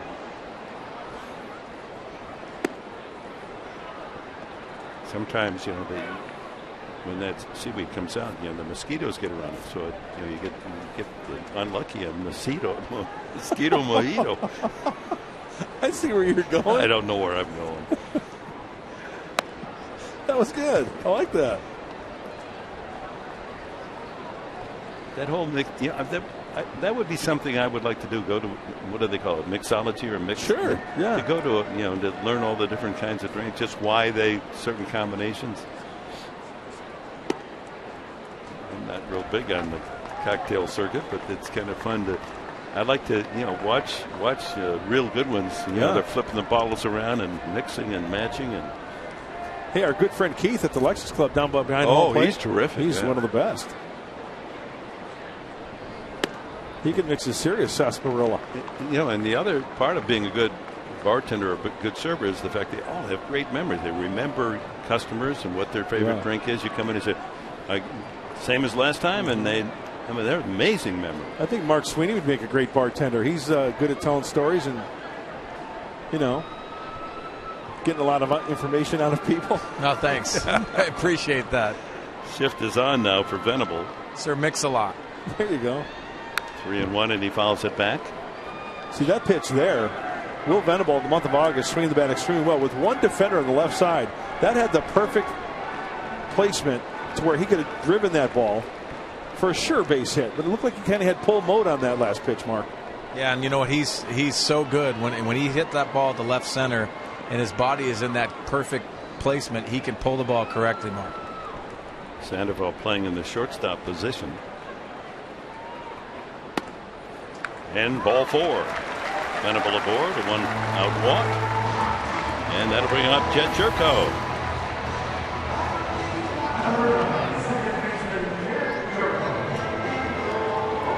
Mark, I got an interesting question for you, and it just came to me.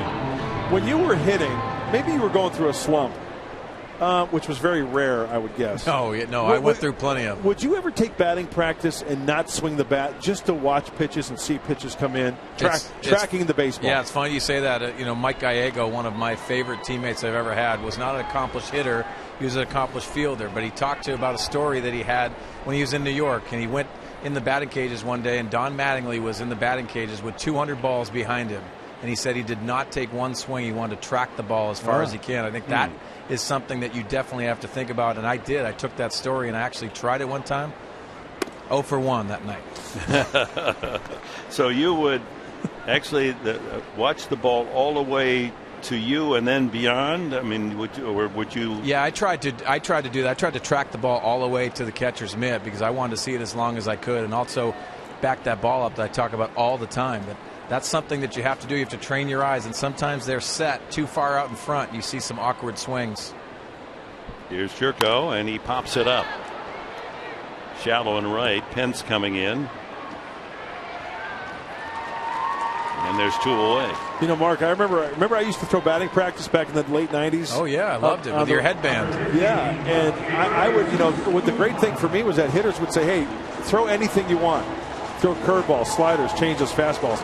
And I remember some guys, they would say, hey, just mix it up, and they wouldn't swing because they wanted to see the curveball out of my hand. Yep, they wanted to see the slider. They wanted to, and not even swing. Yeah, it's also about tracking. You see that a lot during spring training, the beginning of spring training, when pitchers are very dominant timing-wise to hitters, and you'll see them just track the ball as much as they can. But it's true. You want to see as many pitches out of the hand of a pitcher, and that it's a benefit when you can have a guy that throws batting practice like you did.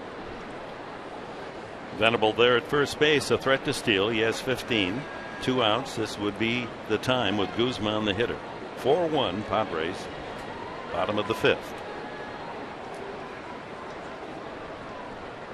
Fastball away here.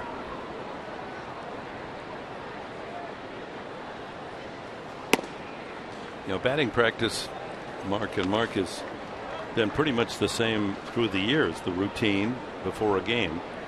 I've often wondered why somebody doesn't experiment with it, maybe even in spring training, because often batting practice becomes home run practice, not batting practice. Everyone goes up there, even the little guys trying to hit the ball out of the ballpark, not working on their swing to the right field. There goes Venable. Posey's throw in time. Close call.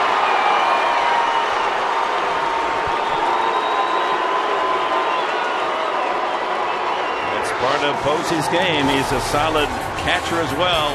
Got it there just in time.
Twitter poll question today, AT&T Twitter poll. We asked you, what is the greatest record in baseball? Of course, using that hashtag greatest record. And we already have a tweeter that has spoken. Elmer B. Alex says, hashtag career wins will never be broken because of the bullpen and increased prevalence of elbow injuries. Pretty good point there, guys.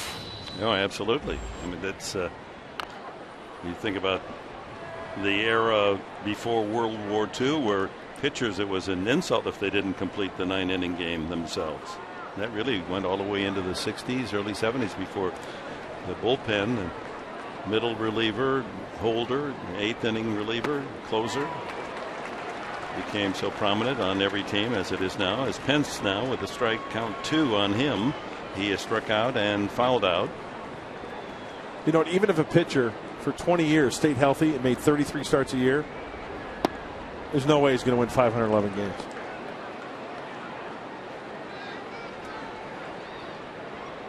Cy Young, he had like 740 complete games. Swing and a miss, the high limb. And that for Ian Kennedy is strikeout number 6. Just to continue with the mad scientist approach to the game and batting practice. What if, and no one ever does this, you get ready for a game, you're going to see all variety of pitches. But in batting practice, you basically only see little soft toss fastballs. Why not have a batting practice pitcher that throws a slider, throws a curveball, and you have one round where you have to, That seems like a logical point. It really does. I know guys just want to work on their swing, get their timing down.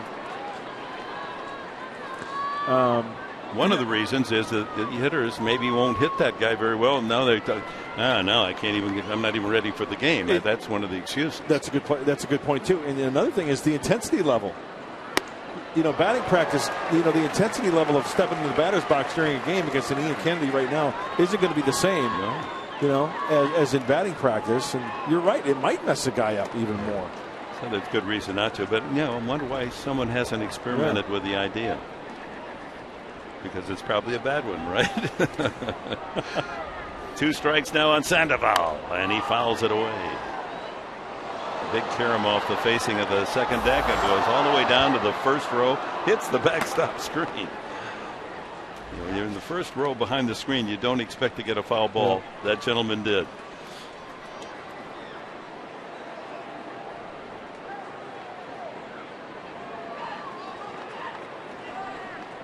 Back with a 2-strike delivery and another foul, almost the same spot. And that one caroms down.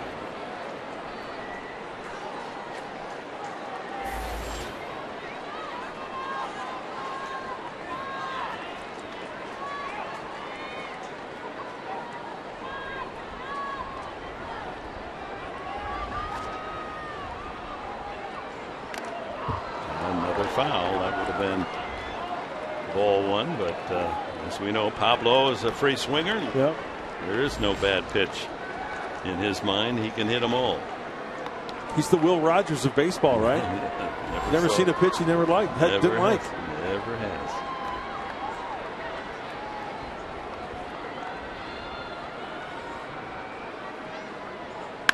Line to left field, foul.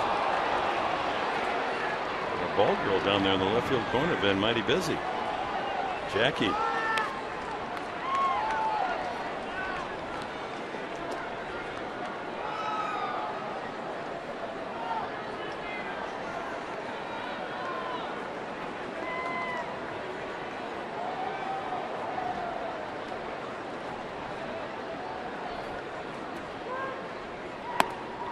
Wouldn't go after that high fastball. 8th pitch coming up, and he finally has looked at a ball. Sandoval. There are his hot zones. Doesn't do well up and in and high over the middle. Or down and away, really. How about that? Down he goes. 7 strikeouts for Kennedy. Well, it was a battle after going up the ladder many times. He goes down to the zone below the knees. Swung out and missed. Some good pitching there from Ian Kennedy. Up at eye level and down by the shoelaces. So 2 outs on strikeouts of Pence and Sandoval. Here's Brandon Crawford. He's flied out twice. Actually lined out the last time to center field. And another outfield fly slicing back toward Guzman in left. 1, 2, 3. The Giants story in the top of the 6th inning. Padres come up with a 4-1 lead.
Sequan, real friendly and real close.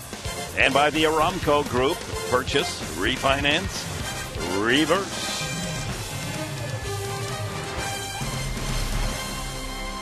Boy, look at the Thunderheads off in East County. Might have some showers out that way today. As we pull back into Petco Park, bottom of the 6th inning, and Jesus Guzman. He's popped up and flied out.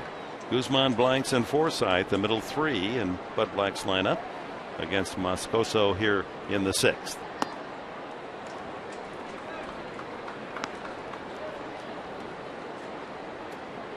Guzman, 8 home runs, all on the road.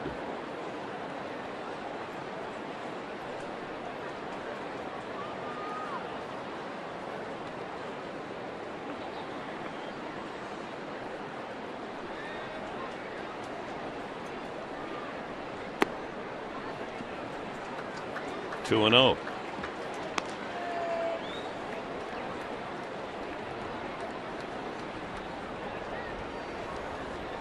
Moscoso, a familiar name with you Chicago fans. He pitched for the Cubs earlier this year, acquired by the Giants in late July. Good swing for Guzman. Yeah, they're going to have to turn up the dial. We saw Barry Zito go out there for 4 innings, and now Moscoso, he can get up about 91, 92.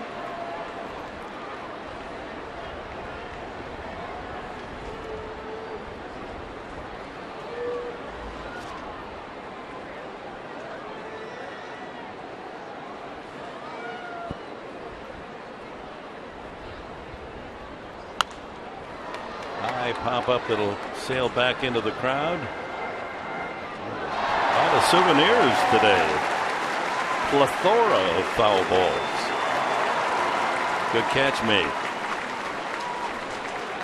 Having a good time at the ball yard. How about?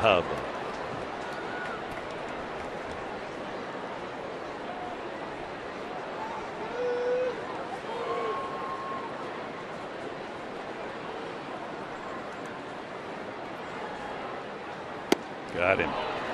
Went to the breaking ball. Let's go down to Laura. Well, Dick, the Padres also missing the bat of Yonder Alonso in this lineup. And, of course, he re-injured that right hand with a check swing in Los Angeles. But doctors believe, according to Bud Black today, that it's actually a different injury from where he broke the hand on the top of his hand earlier this season. So he will get an MRI tomorrow. We should know a little bit more then. But Yonder saying today that it's even a struggle to pick up a very light bat. He said he tried to pick up Amarista's bat, and that didn't go so well for him. So gripping the bat, of course, is pretty much out of the question until they can get him feeling a lot better, guys. Wow. Yeah, doesn't sound good, does it? Here's Blanks. He walked and led off the 2nd inning with 1 out and led to the 2 3-run scored by the Padres against Barry Zito, the other on the home run by Hundley. Chop to third. Foul ball. She mentioned Alexi Amarista. On this date a year ago, I went back to my old scorebook just to see where the Padres were. They were in Colorado. That was the game where Amarista went 5 for 5 in the 11-10 game. Padres got 20 hits in that game and lost 11-10. But for Amarista in a 9-inning game to go 5 for 5 hadn't been done since Kevin Kuzminoff, August of 2009. Kuzminoff gave Padre fans some thrills, didn't he? Sure. Kuz was a fan favorite. Blanks can't check a swing. 1 and 2. Especially with the Madres. Madres love Kevin Kuzminoff. Susie Butcher in the gang?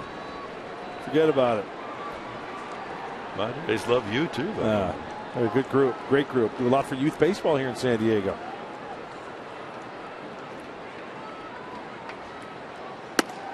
Another strikeout for Moscoso. Guzman and Blanks swinging here in the 6th inning. That'll bring up Logan Forsythe. Our Subway in-game box score on this Labor Day Monday. Cedeno down the bottom of the order, a couple of singles and an RBI. Hundley with his 11th home run of the year, and leadoff man Denorfia 2-run single. Forsythe has walked and scored and lined deep to left.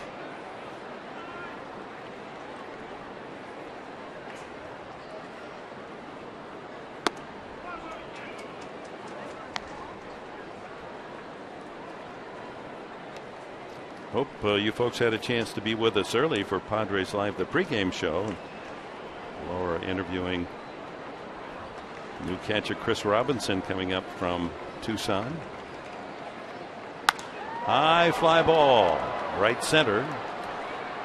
Pagan calls off Pence and comes almost into straightaway right field to gather that one as the Padres against Moscoso go in order in the sixth.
I hope you're enjoying your Labor Day. Mark Sweeney and Mike Pomeranz with you, getting you ready for the post-game show. Story of this game, though, has to be Ian Kennedy. Yeah, Ian Kennedy, he wasn't as efficient today as normal when he is getting into rhythm, but today got some big punch-outs early, and when he works down in the zone early in the count, he can elevate with that fastball. Also, that breaking ball and changeup is always in his mix. So we'll talk a little bit more about that, a little bit of offense as well when we see after the final out. You'll hear from Buddy Black. Who knows what we've got in our bag of tricks, but we'll find something fun for you. That coming up after the final out this afternoon. Dick Enberg, Mark Grant. That bag of tricks for you, and then the hat for Sweeney. He pulls out that rabbit. I love that when he does that. Don't you? Sleight of hand, Sweeney is the best. Yeah. I mean, I saw him once with a bigger hat. I expected the rabbit to come out. Yeah. Pulled out a leprechaun. Oh, what a game that's going to be coming up next weekend. Michigan and Notre Dame. Nick Vincent is the new pitcher as Kennedy goes 6 innings, 1 run allowed, 5 hits, a couple of walks, and 7 strikeouts. The rotation, the last 3 men to start for the Padres, really had the strikeout pitch going. Yes, they have. A job well done by Ian. Blanco takes a strike. It's 1-1. Cashner went 7 innings Saturday, 7 strikeouts. Ross went 5 innings yesterday, 10 strikeouts. Kennedy 6 innings, 7 strikeouts today. That one lined to left field off the bat of Blanco as he goes to the opposite field, greeting Vincent with a solid single. So combined, Cashner, Ross, and Kennedy working 18 innings, 24 strikeouts. Tony Abreu will pinch hit for Moscoso. The last time out for Nick Vincent was in Los Angeles on Saturday. An inning, 3 hits, a run. He struck out 1 Dodger.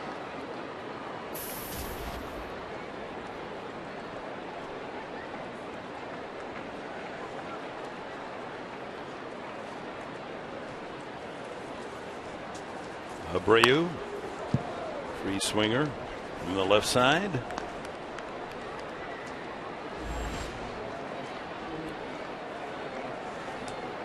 Just back from a rehab assignment in Fresno, the AAA ball club of the Giants. Came back to the big club yesterday. He started only 13 games all year, but producing some key hits, batting .286 in those games. 1-1. He's the road warrior, Abreu, on the road, hitting .333, at home .190. On the back of Nick Vincent's shoes, getting greedy. 2-1. Well, now you can have anything put on your shoes, I guess, huh? That's when you know you're good. Get a good shoe contract, and you can put your name on there, maybe family name, sons, daughters. What would you put on your shoes? Back up third, as a reminder. That's too many words. On one, it would be some kinda, and the other one, nice. Yeah, there you go. Oh, to answer your question, and it shows you how boring my life was as a farm kid in Michigan. The expression was simply great. Everything was great. Okay, I got you. Yeah, it's great. How's life? Great. How about fine and dandy? I've never been fine and dandy at the same time. I've been fine. There are times when I've been dandy. Swing and a miss, and Abreu goes after a pitch out of the zone. Vincent has a strikeout. We talk about Ian Kennedy going up in the zone, elevating. It looks like Nick Vincent doing the same thing there to Abreu. See, he misses with location, though. That was a cutter. He wanted it down and in. Works to the advantage of Nick Vincent, even though he misses with location. Yeah, that was fine, and dandy left town. Wow, look at that get up. What the Pat Benatar is going on? Yeah, I think I was fine once, like back in 1981. And then I was dandy. You're kind of dandy like now, early, you know, with the pocket 90s. squares and everything. I would say that's dandy. I mean, it's a dandy look. Yeah.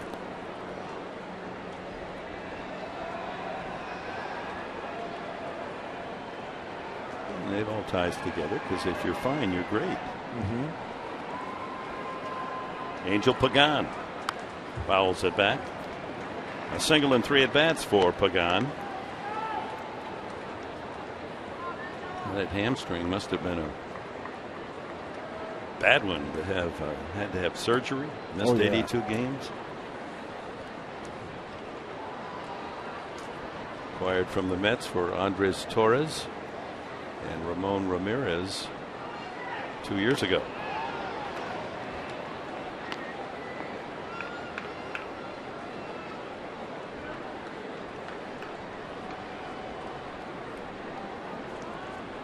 Giants for 3, off day Thursday, and then Colorado in Friday, Saturday, Sunday. Beer Fest on Friday night, big party at the park at 5 o'clock. It's always Military Sunday.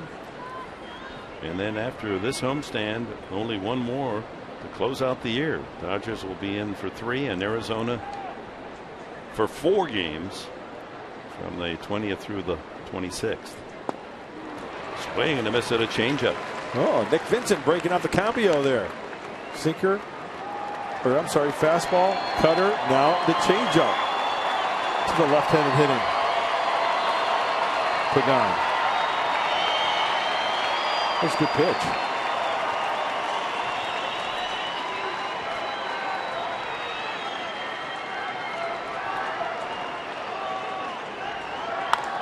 High fly ball to center. Venable squeezes the second out. That'll bring up Marco Scudero.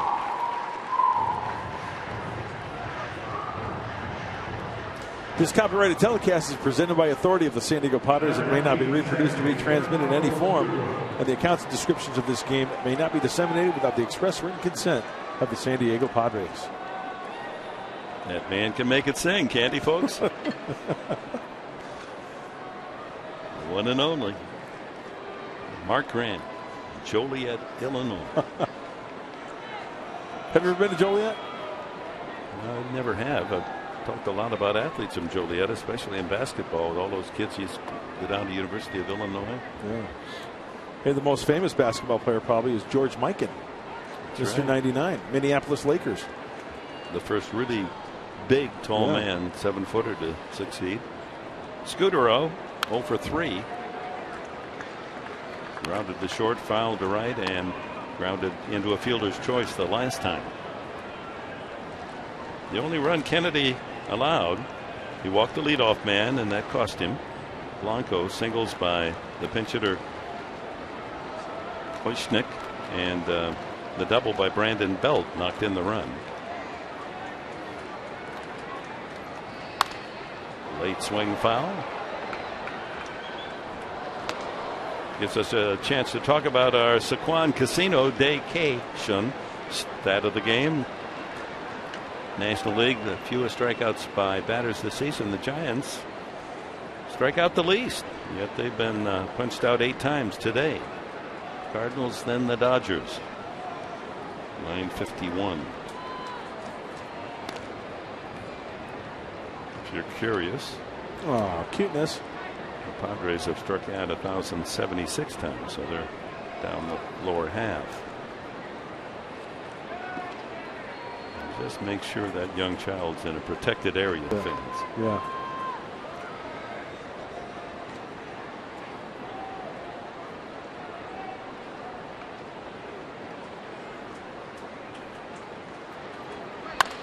Fly to right field. Outfielder's been busy today. Denorfia has that one. We're at the stretch half of the 7th inning. Nick Hundley will lead it off. Padres 4-1.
Over the Giants, and we're going to check in with our AT&T Twitter poll results. We asked you, what is the greatest record in baseball? And here's what the tweeters are saying. Looks like career hits gets the win with 71%. So you guys think that's the greatest record in baseball. Career wins, 20%, and career home run and career Ks, not so much love. So we appreciate all the tweeters who tweeted in and told us your thoughts. And guys, looks like career hits comes away with a victory. Pete Rose. Yeah, you know, all 4 of those are, I don't know, toss-up maybe for me? One man's opinion. I mean, you look at every one of those and you think to yourself, my goodness. Is that what you think? My goodness? My goodness. Not fine and dandy, my goodness. Hubba hubba.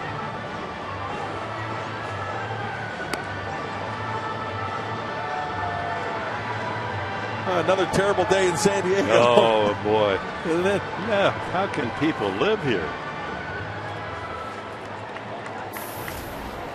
John McGee Oh, wait, you got to correct ourselves, huh? It's not Machi anymore. No, huh? it's not Gene Machi. It's John Machi. Truly the player to be named later. Renamed himself. Just the pronunciation. Yeah, no relation to Tony Dorsett or Joe Theismann. That's right. Joe was Theismann at Notre Dame, and then they said, no, it's Theismann now because it rhymes with Heisman. And Tony Brio goes in to play second base. He'll be hitting ninth after pinch hitting in the last half inning. So Machi to Hundley, who homered the last time. I'm going to change my name to a French pronunciation. E-N-B-E-R-G. Amberge. Amberge. Because when they paid you over there, that's when it took me a long time to figure out who they were asking for. It was me. Amberge. Richard Amberge.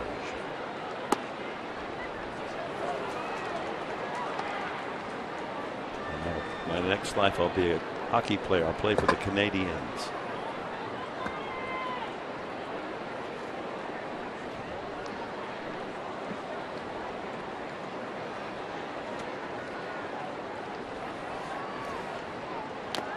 Fouled by Hundley. Well, you give your Harry Carey call, so then it would be. Do I dare? For who? Amers down the right side of across the red line, inside the blue line, shoots. He go. He hit the post. Who hit it? Amberge. Oh. Richard Amberge. Hey, Buddy Black's got a beef with home plate umpire.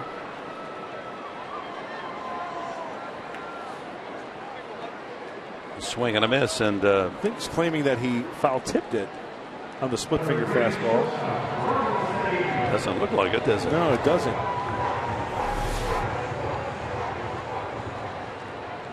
So a strikeout for Machi. That'll bring up Ronnie Cedeno, 2 for 2, 2 singles. High fly ball, right field. Trio of Giants. It's Pence at the foul line. A foul ball catch by the right fielder. 2 gone. Padres with only 4 hits today, folks, through 6 2/3, but they got the 4 runs on the board and a 4-1 lead. As Ramon Fuentes will bat for the pitcher Nick Vincent.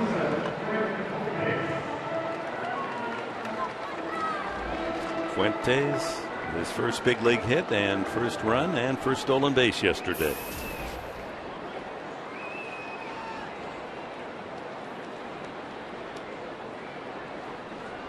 Made a couple of nice running catches in the outfield as well.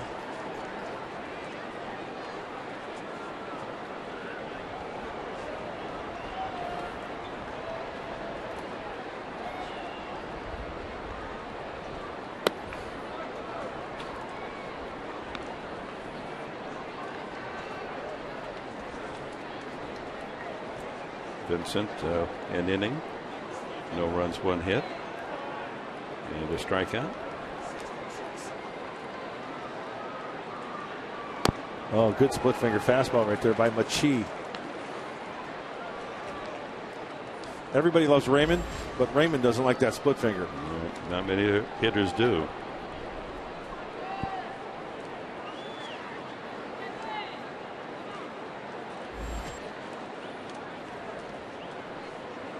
I think left field right here. Fuentes part of the trade with the Red Sox that sent Adrian Gonzalez to Boston for Anthony Rizzo. Casey Kelly. Kelly was in the clubhouse recovering from Tommy John surgery. Said things are going well. Looking forward to next year. Eric Patterson and this man Fuentes, the 4-for-1 deal. Strike 3. Fuentes caught looking, and Machi with a couple of strikeouts. We go to the 8th inning, 4-1 for the home side.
City, true to form. He's now 6-2 at Petco. He's if he wins this one, or the Padres win this one, if they pull off the victory, he's 7-3 against the Giants. Ian Kennedy with 7 strikeouts. Without 5 hits, only 1 run. He's our Carl's Jr. star of the game. Had a beautiful sight. Kind of a melancholy day, the end of summer. Yeah. It's like the end of summer camp, got to go back home, right? Del Mar season closes this week. Football, NFL starts tomorrow, although yesterday I had the Chargers playing tonight, so if you fans are on your way to Qualcomm Stadium because of that announcement, I apologize, but you'll be there first. Hey, you know what that cloud looks like? It looks like a kid with his hat on backwards, and he's pointing somewhere out east saying, hey, is his nose right there, right? He's pointing, he's going, hey, we got some thunderheads coming. Watch out, we got some rain coming. So he's got his hat on backwards, got his nose right here, and he's pointing that way. Man, it looks like a Brahma bull throwing a rodeo cowboy to me.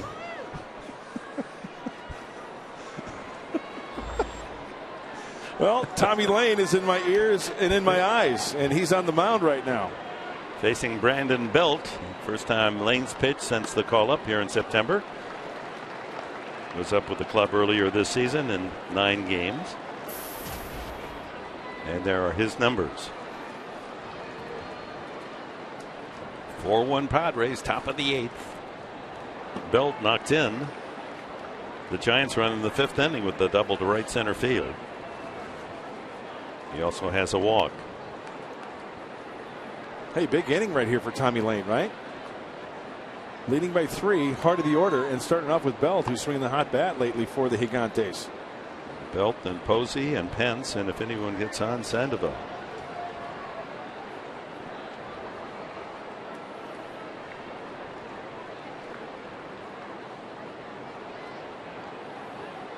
Another one of those great stories, Dick, for Tommy Lane. He's happy to be in the big leagues, accepting his role as a reliever. And he told me in L.A., he says, you know what, in Tucson, I'd come in to face one lefty. Next day, I'd pitch 2+ innings. I was doing everything out of the bullpen. And he's got no problem with that. No, exactly right. It's earned him a trip back to the big leagues. A good egg, Tommy Lane. Off the head of the bat, ranging is Forsythe in front of Cedeno and can't make the play. Forsythe went a long way to cut off that ball, and they'll rule it an infield hit. Trying to look at this play. If Cedeno gets to it, there's no way he's going to throw out Brandon Belt, I think. Ronnie Cedeno was kind of playing back a little bit, anticipating Forsythe to go in front of him. It's a tough break because Lane made a good pitch and got Belt on a slow roller, but becomes an infield hit. So Lane works to one man, and with right-handed hitting Posey up, a right-hander beckoned from the bullpen.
Want to set your DVR. This week, UFC Wednesday premieres on Fox Sports 1. It'll include prelim fights leading up to the main event on UFC Fight Night. Third-ranked light heavyweight Glover Teixeira takes on Ryan Bader. Then it's the season premiere of The Ultimate Fighter. UFC Wednesday begins at 1 p.m. Pacific on Fox Sports 1. Doesn't get Bader than Teixeira. Oh. No, sir. Luke Gregerson comes in with Brandon Belt at first base. No one out here in the 8th inning. And he'll face Buster Posey. A single in 3 trips, and with runners at second and third the last time up, Buster Posey ripped one right at third baseman Forsythe. That gets over Forsythe's head, and 2 more runs for the Giants. It's been a while since Luke has been out there at Arizona on Tuesday, last Tuesday against the D-backs. An inning, 1 hit, 1 strikeout. That's a long rest for a reliever. Should be plenty strong. Starts Posey with a fastball.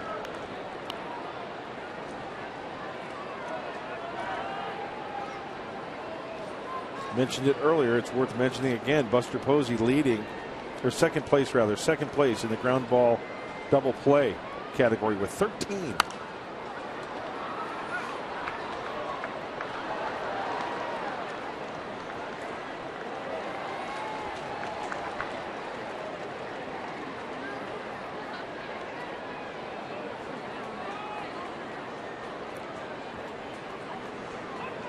Happy fan, but we see even happier the kids with him. Rusty Staub enjoying a big league ball game today. Look on orange.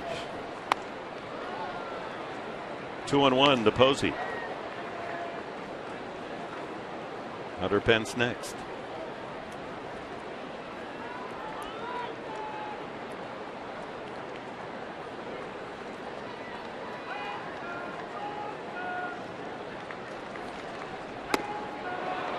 Yes, you did, says plate umpire Bill Welke. Boy, Luke Gregerson trying to pound him inside there. You can see by our Fox tracks, brought to our great friends at Southland Technology, as always. Fastballs in, trying to tie him up. Even sliders in. See if he tries to go down and away here with the fastball. No, he goes way outside.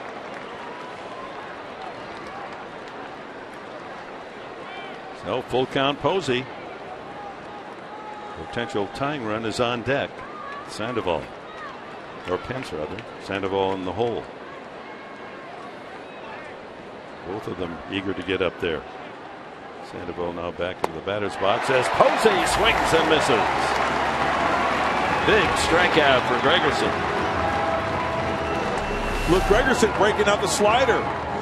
Great tilt on that. Almost taken a little bit off as well because Posey's way out in front of it. It's almost like a change-up swing. Slider swung on and missed. Nice. 9th Giant to strike out today. Pence has struck out twice against Ian Kennedy.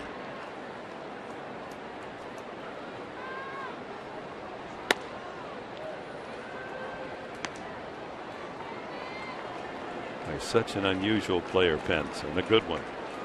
He may have the widest stance, so when he takes that stride toward his front foot almost out of the batter's box, he's already spread out almost maximum. 1-1. Oh, there's the changeup to Pence. And you know what? Pitchers know when they see Hunter Pence and the way he swings, right? I think he can go really soft on him, and that's exactly. He's geared for the fastball. He's geared for the hard stuff. And is there a bigger man that chokes up that much? It's about a good 2-3 inches, maybe more. 2 balls and a strike. 1 out, 1 on. Padres by 3 here in the top of the 8th. The Panda on deck.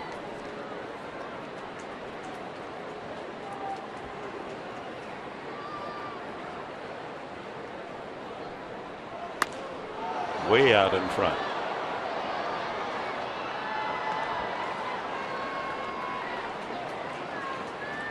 That levels the count at 2-2 to Hunter Pence. He just needs 3 more home runs to author a 2020 season. He already has the 20 stolen bases. Corey Luebke on the left, Chase Headley on the right. Wearing the shades, enjoying the big league ball game. Corey Luebke, we talked about earlier, hopefully ready by spring training next year. And another full count. And Clayton Richard, also after shoulder surgery. Yeah. Haven't talked much about the former University of Michigan star. All those guys get the cool sunglasses. Again, to repeat what we said earlier today, it's just a fact. We're not crying. Broken bat, looper into left center field. That's going to be fielded and thrown by Guzman back to second to hold Pence to a single. On to third goes Brandon Belt, and that'll bring the tying run to the plate as Pence for the key hit on the 3-2 pitch. Sounded like a kick off the end of the bat. Yeah, I think he broke that bat. See where this pitch is. Oh, it's down. He goes down and gets it. That ball may even bounce if that's taken. Well, first and third, still double play in order for Luke Gregerson. Dangerous situation here with Sandoval, who has not had much home run success of late. Only one in the last 79 games, counting this one. Gregerson trying to keep it that way. He struck out twice, Sandoval, and a single to right.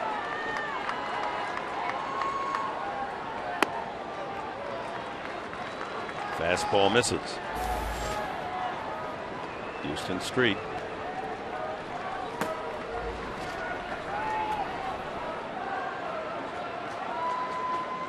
Sandoval is number 7 in the National League with the best batting average runners in scoring position. Another ball, hitting 355 with men in scoring position.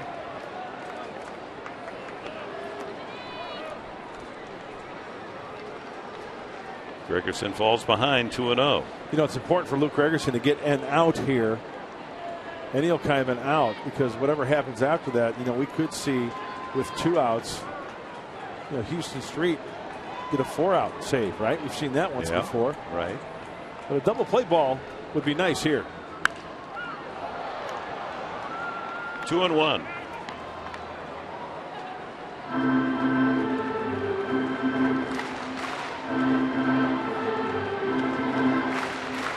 Sandoval's knocked into 15. Double plays.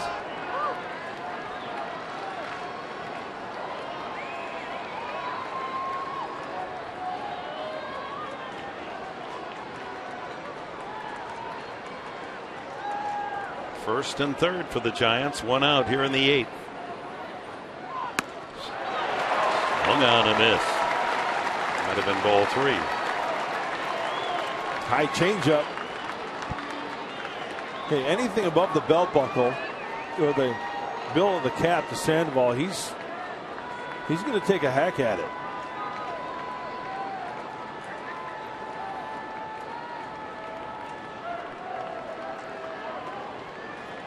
You might see another changeup here, Dick. Always goes back to that at-bat against Joey Votto in Cincinnati. Runner goes at first and a foul back. Nick got that foul tip.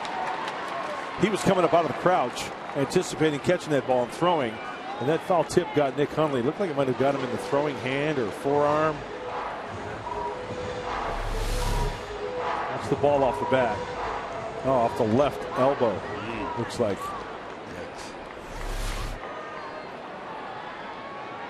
Pence had a big break from first base on the play. As we mentioned, he leads the team in stolen bases with 20.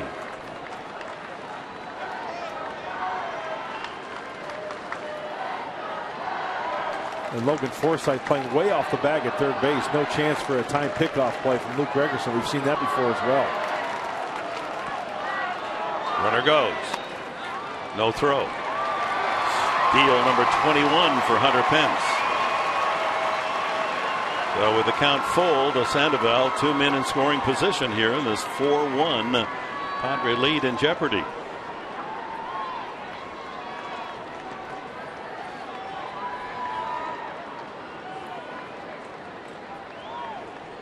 got to be something off speed here, I would think, huh? First base open.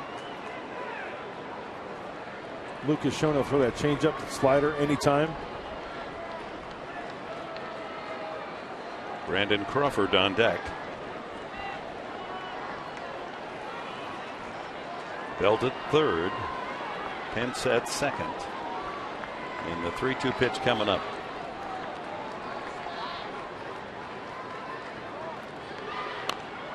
Out in front of the plate, Hundley gets the out there and was able to look the runner belt back in the process. Change-up, and he was way out in front, nubbed it for an easy out. Absolutely. Pablo Sandoval grounds out to the catcher. Nice job by Nick Hundley. Flash throw, checking the runner, firing a strike, creating a throwing lane in the fair side. Up the foul line. That's a big out. Something we haven't really commented enough about in the last 2.5 months. Nick Hundley is, as a defensive catcher, has really had a lot of good games. He's throwing out runners. Yep. He's blocking pitches. I mean, his play's been impeccable of late. Crawford, 3 outfield putouts for him today. All 3 outfielders have been able to take care of his drives to the outer pasture.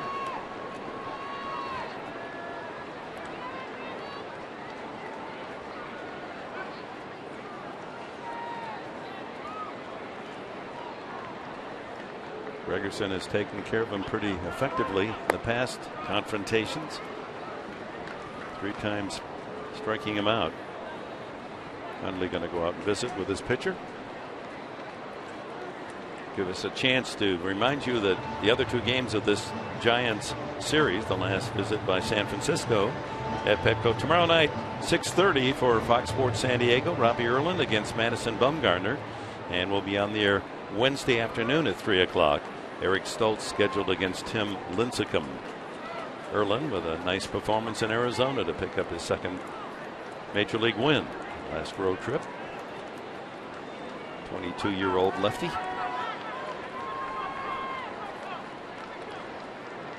A ball, a strike to Crawford.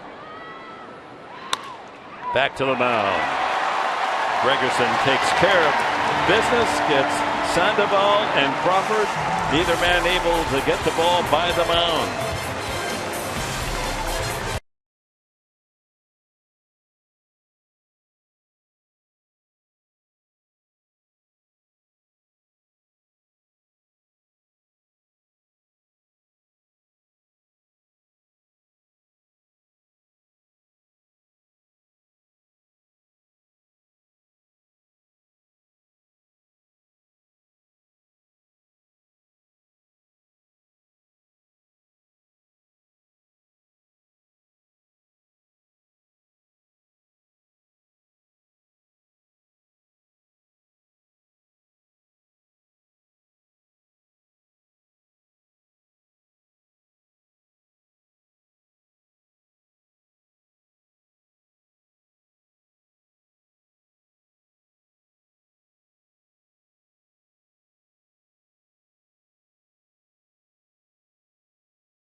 Diego, fans of the game here at Petco Park. Plenty of them around. Enjoying the sunshine, a good ball game here at Petco Park. Wow, nice job down in the truck there, boys. A little quad box. How you doing, upper left? And some kids enjoying a big league ball game. Great day at the park, the sandbox. What, you don't like blue?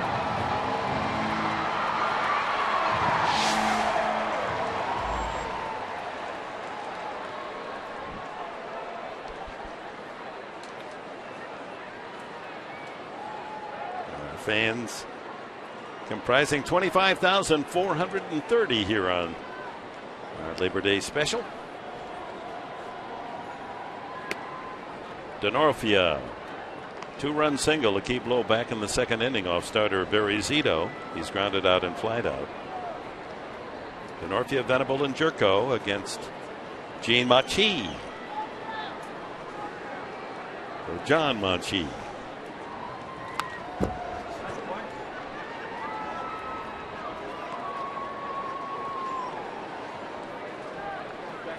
Potato.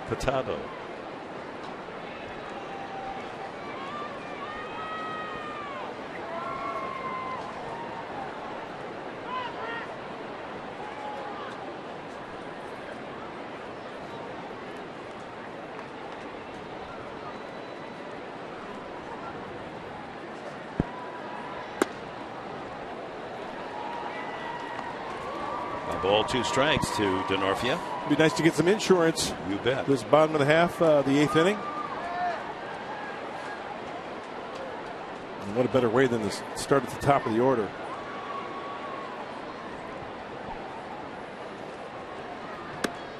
Lays off the fastball at 92 outside.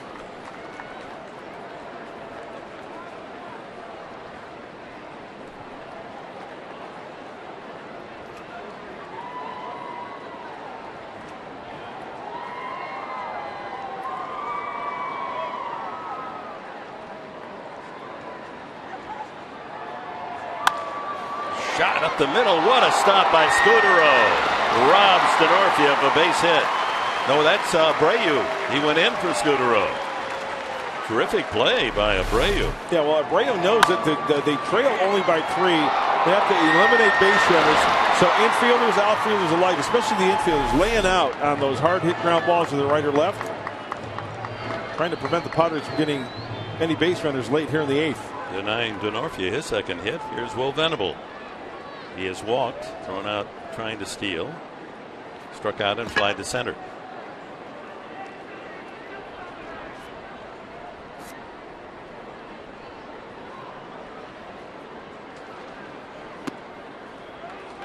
Changeup.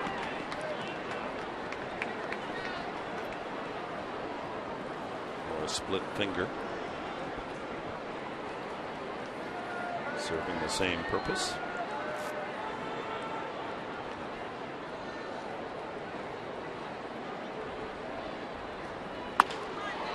Fly ball right field, innocent. Pence with the catch, 2 away. Jed Jerko 0 for 3 on the afternoon. The Padres have only 4 base hits. They made them count, 4 runs. Houston Street will be coming in. It's a save situation at the moment, a 3-run lead. Pop up, fly out, and a ground out for Jerko today.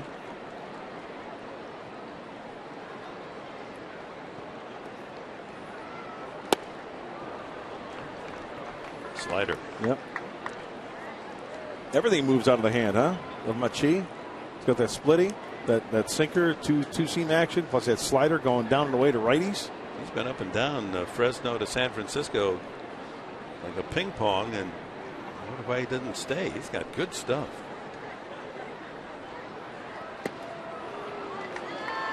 And another slider, 0-2.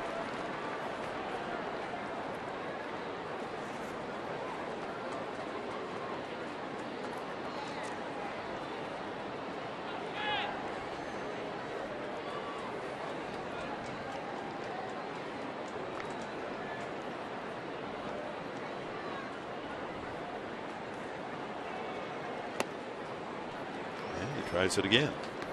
1-2.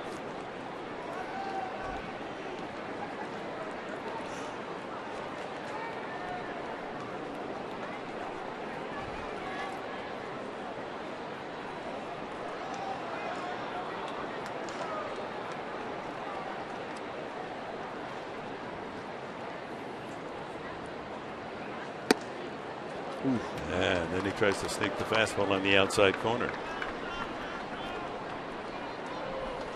That was a two-seamer off the plate. Now, as a pitcher, here's the way I'm thinking. Straight fastball just off the plate. How about a slider that's going to start off on the corner and then down and away? That's the way I would be thinking here. All right. Let's see how Jerko protects. Buster Posey gave the 2. He shook off the fastball, and now the number 3. Here comes the slider down and away. And it's ripped, but right at the third baseman. Sandoval fires a strike across, and Machi, for the second inning, retires the Padres in order. Top of the 9th inning, it'll be Blanco, Abreu, and Pagan. The Padres leading 4-1, and Houston Street coming on to save it.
Go.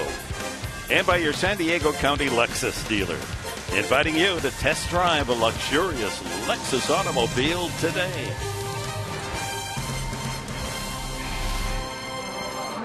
Fans out in the park at the Park Bowl. We have a chance, a tip of the Padre cap to the Westview High School Band. They played the national anthem today. Terrific job by those young students at Westview. Full band sound of the anthem. That's always a favorite of the two of us up in the booth. Absolutely. Love it when a band does that. Well, here's Houston Street looking for his 26th save of the season. Well, Houston has posted a 1.8 ERA over his last 30 outings. 17 saves and 17 chances. That started, Dick, May 14th. He's really made a nice turnaround this year. He's been lights out. All about the location, though. They'll be the first one to talk about that. Face Blanco, Abreu, at least they're scheduled, and Angel Pagan, 3 straight left-handed hitters.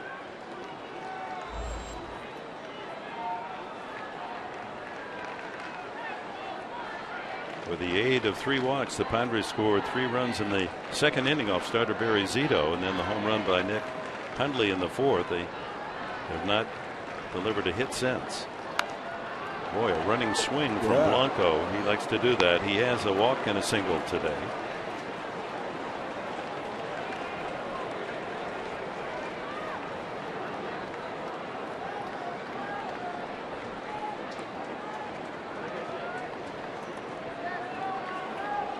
I guess you'd call that a slap swing. Yeah.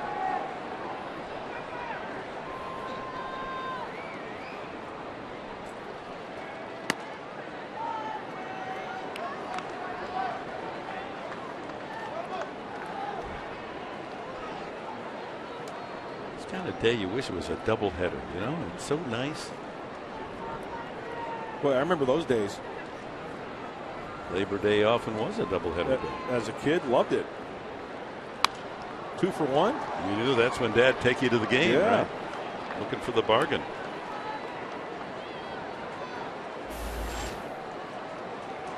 kind of gone by the way of the dinosaur, the doubleheader. Only if forced by bad weather and the makeup.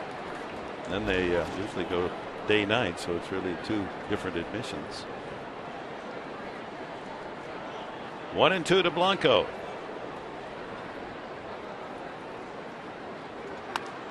Another foul.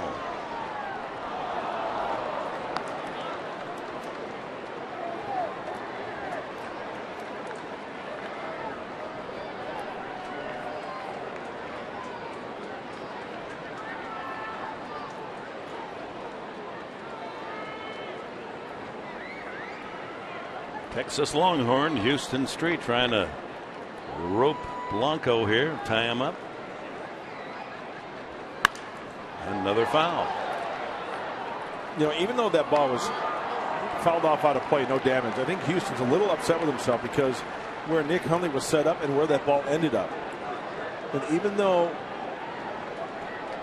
there's still not a base runner, there's 2 strikes, he wanted that ball down and in. And it just goes to show you what a perfectionist Houston Street is.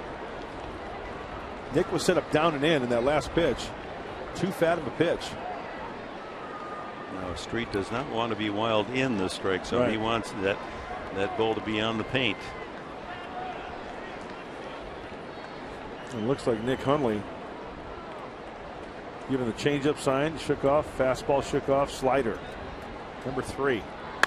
And that ball is drilled to right center field. A long run for Venable, who's in right field now, and he gets there on the warning pad.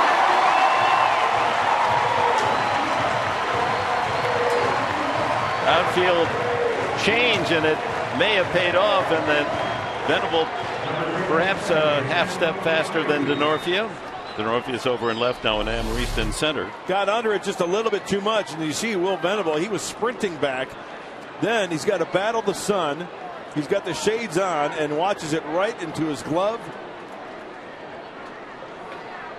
And you know what that is, don't you? That's a big league hang with him. Right? At bat. Abreu struck out as a pinch hitter. He swings and misses at the first one from Houston Street.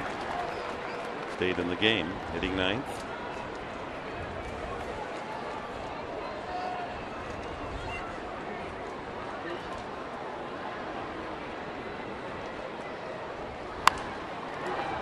Street quickly in front, 2 strikes.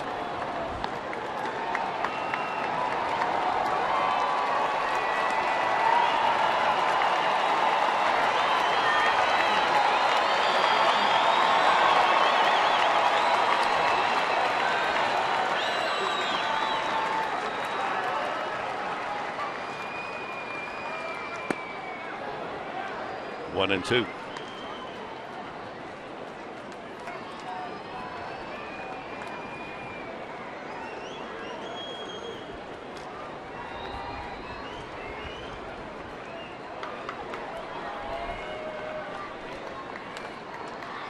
Got him. Changeup. Abreu strikes out for the second time.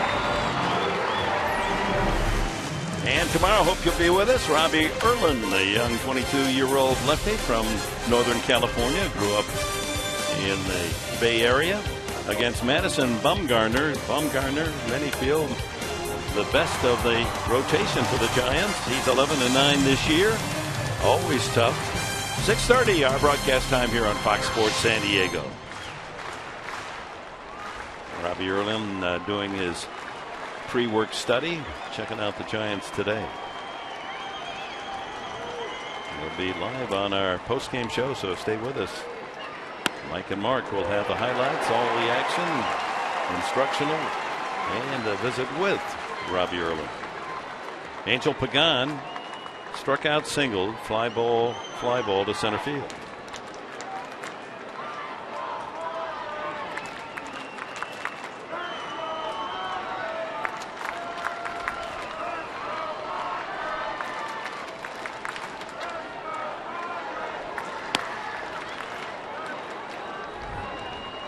Changeup floats outside.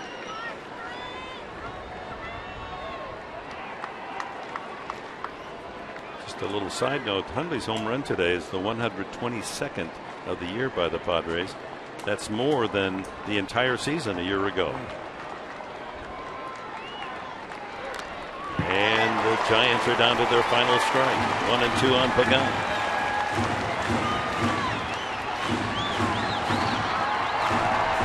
One strike, one out away from Ian Kennedy, running his Padre record to 3-1.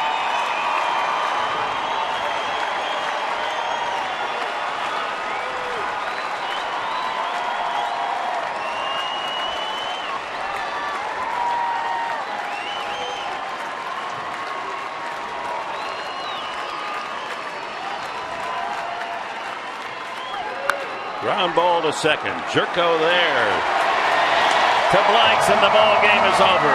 The Padres come home, and they celebrate on this Labor Day with a win. San Diego 4, San Francisco 1. Mike, what's coming up on Padres Live? Well, we figure with another nice pitching performance like the Padres got from Ian Kennedy, we're going to talk to the general manager, Josh Burns, about the young guns. You'll hear from Buddy Black, and we have tomorrow's starter, Robbie Erlin, live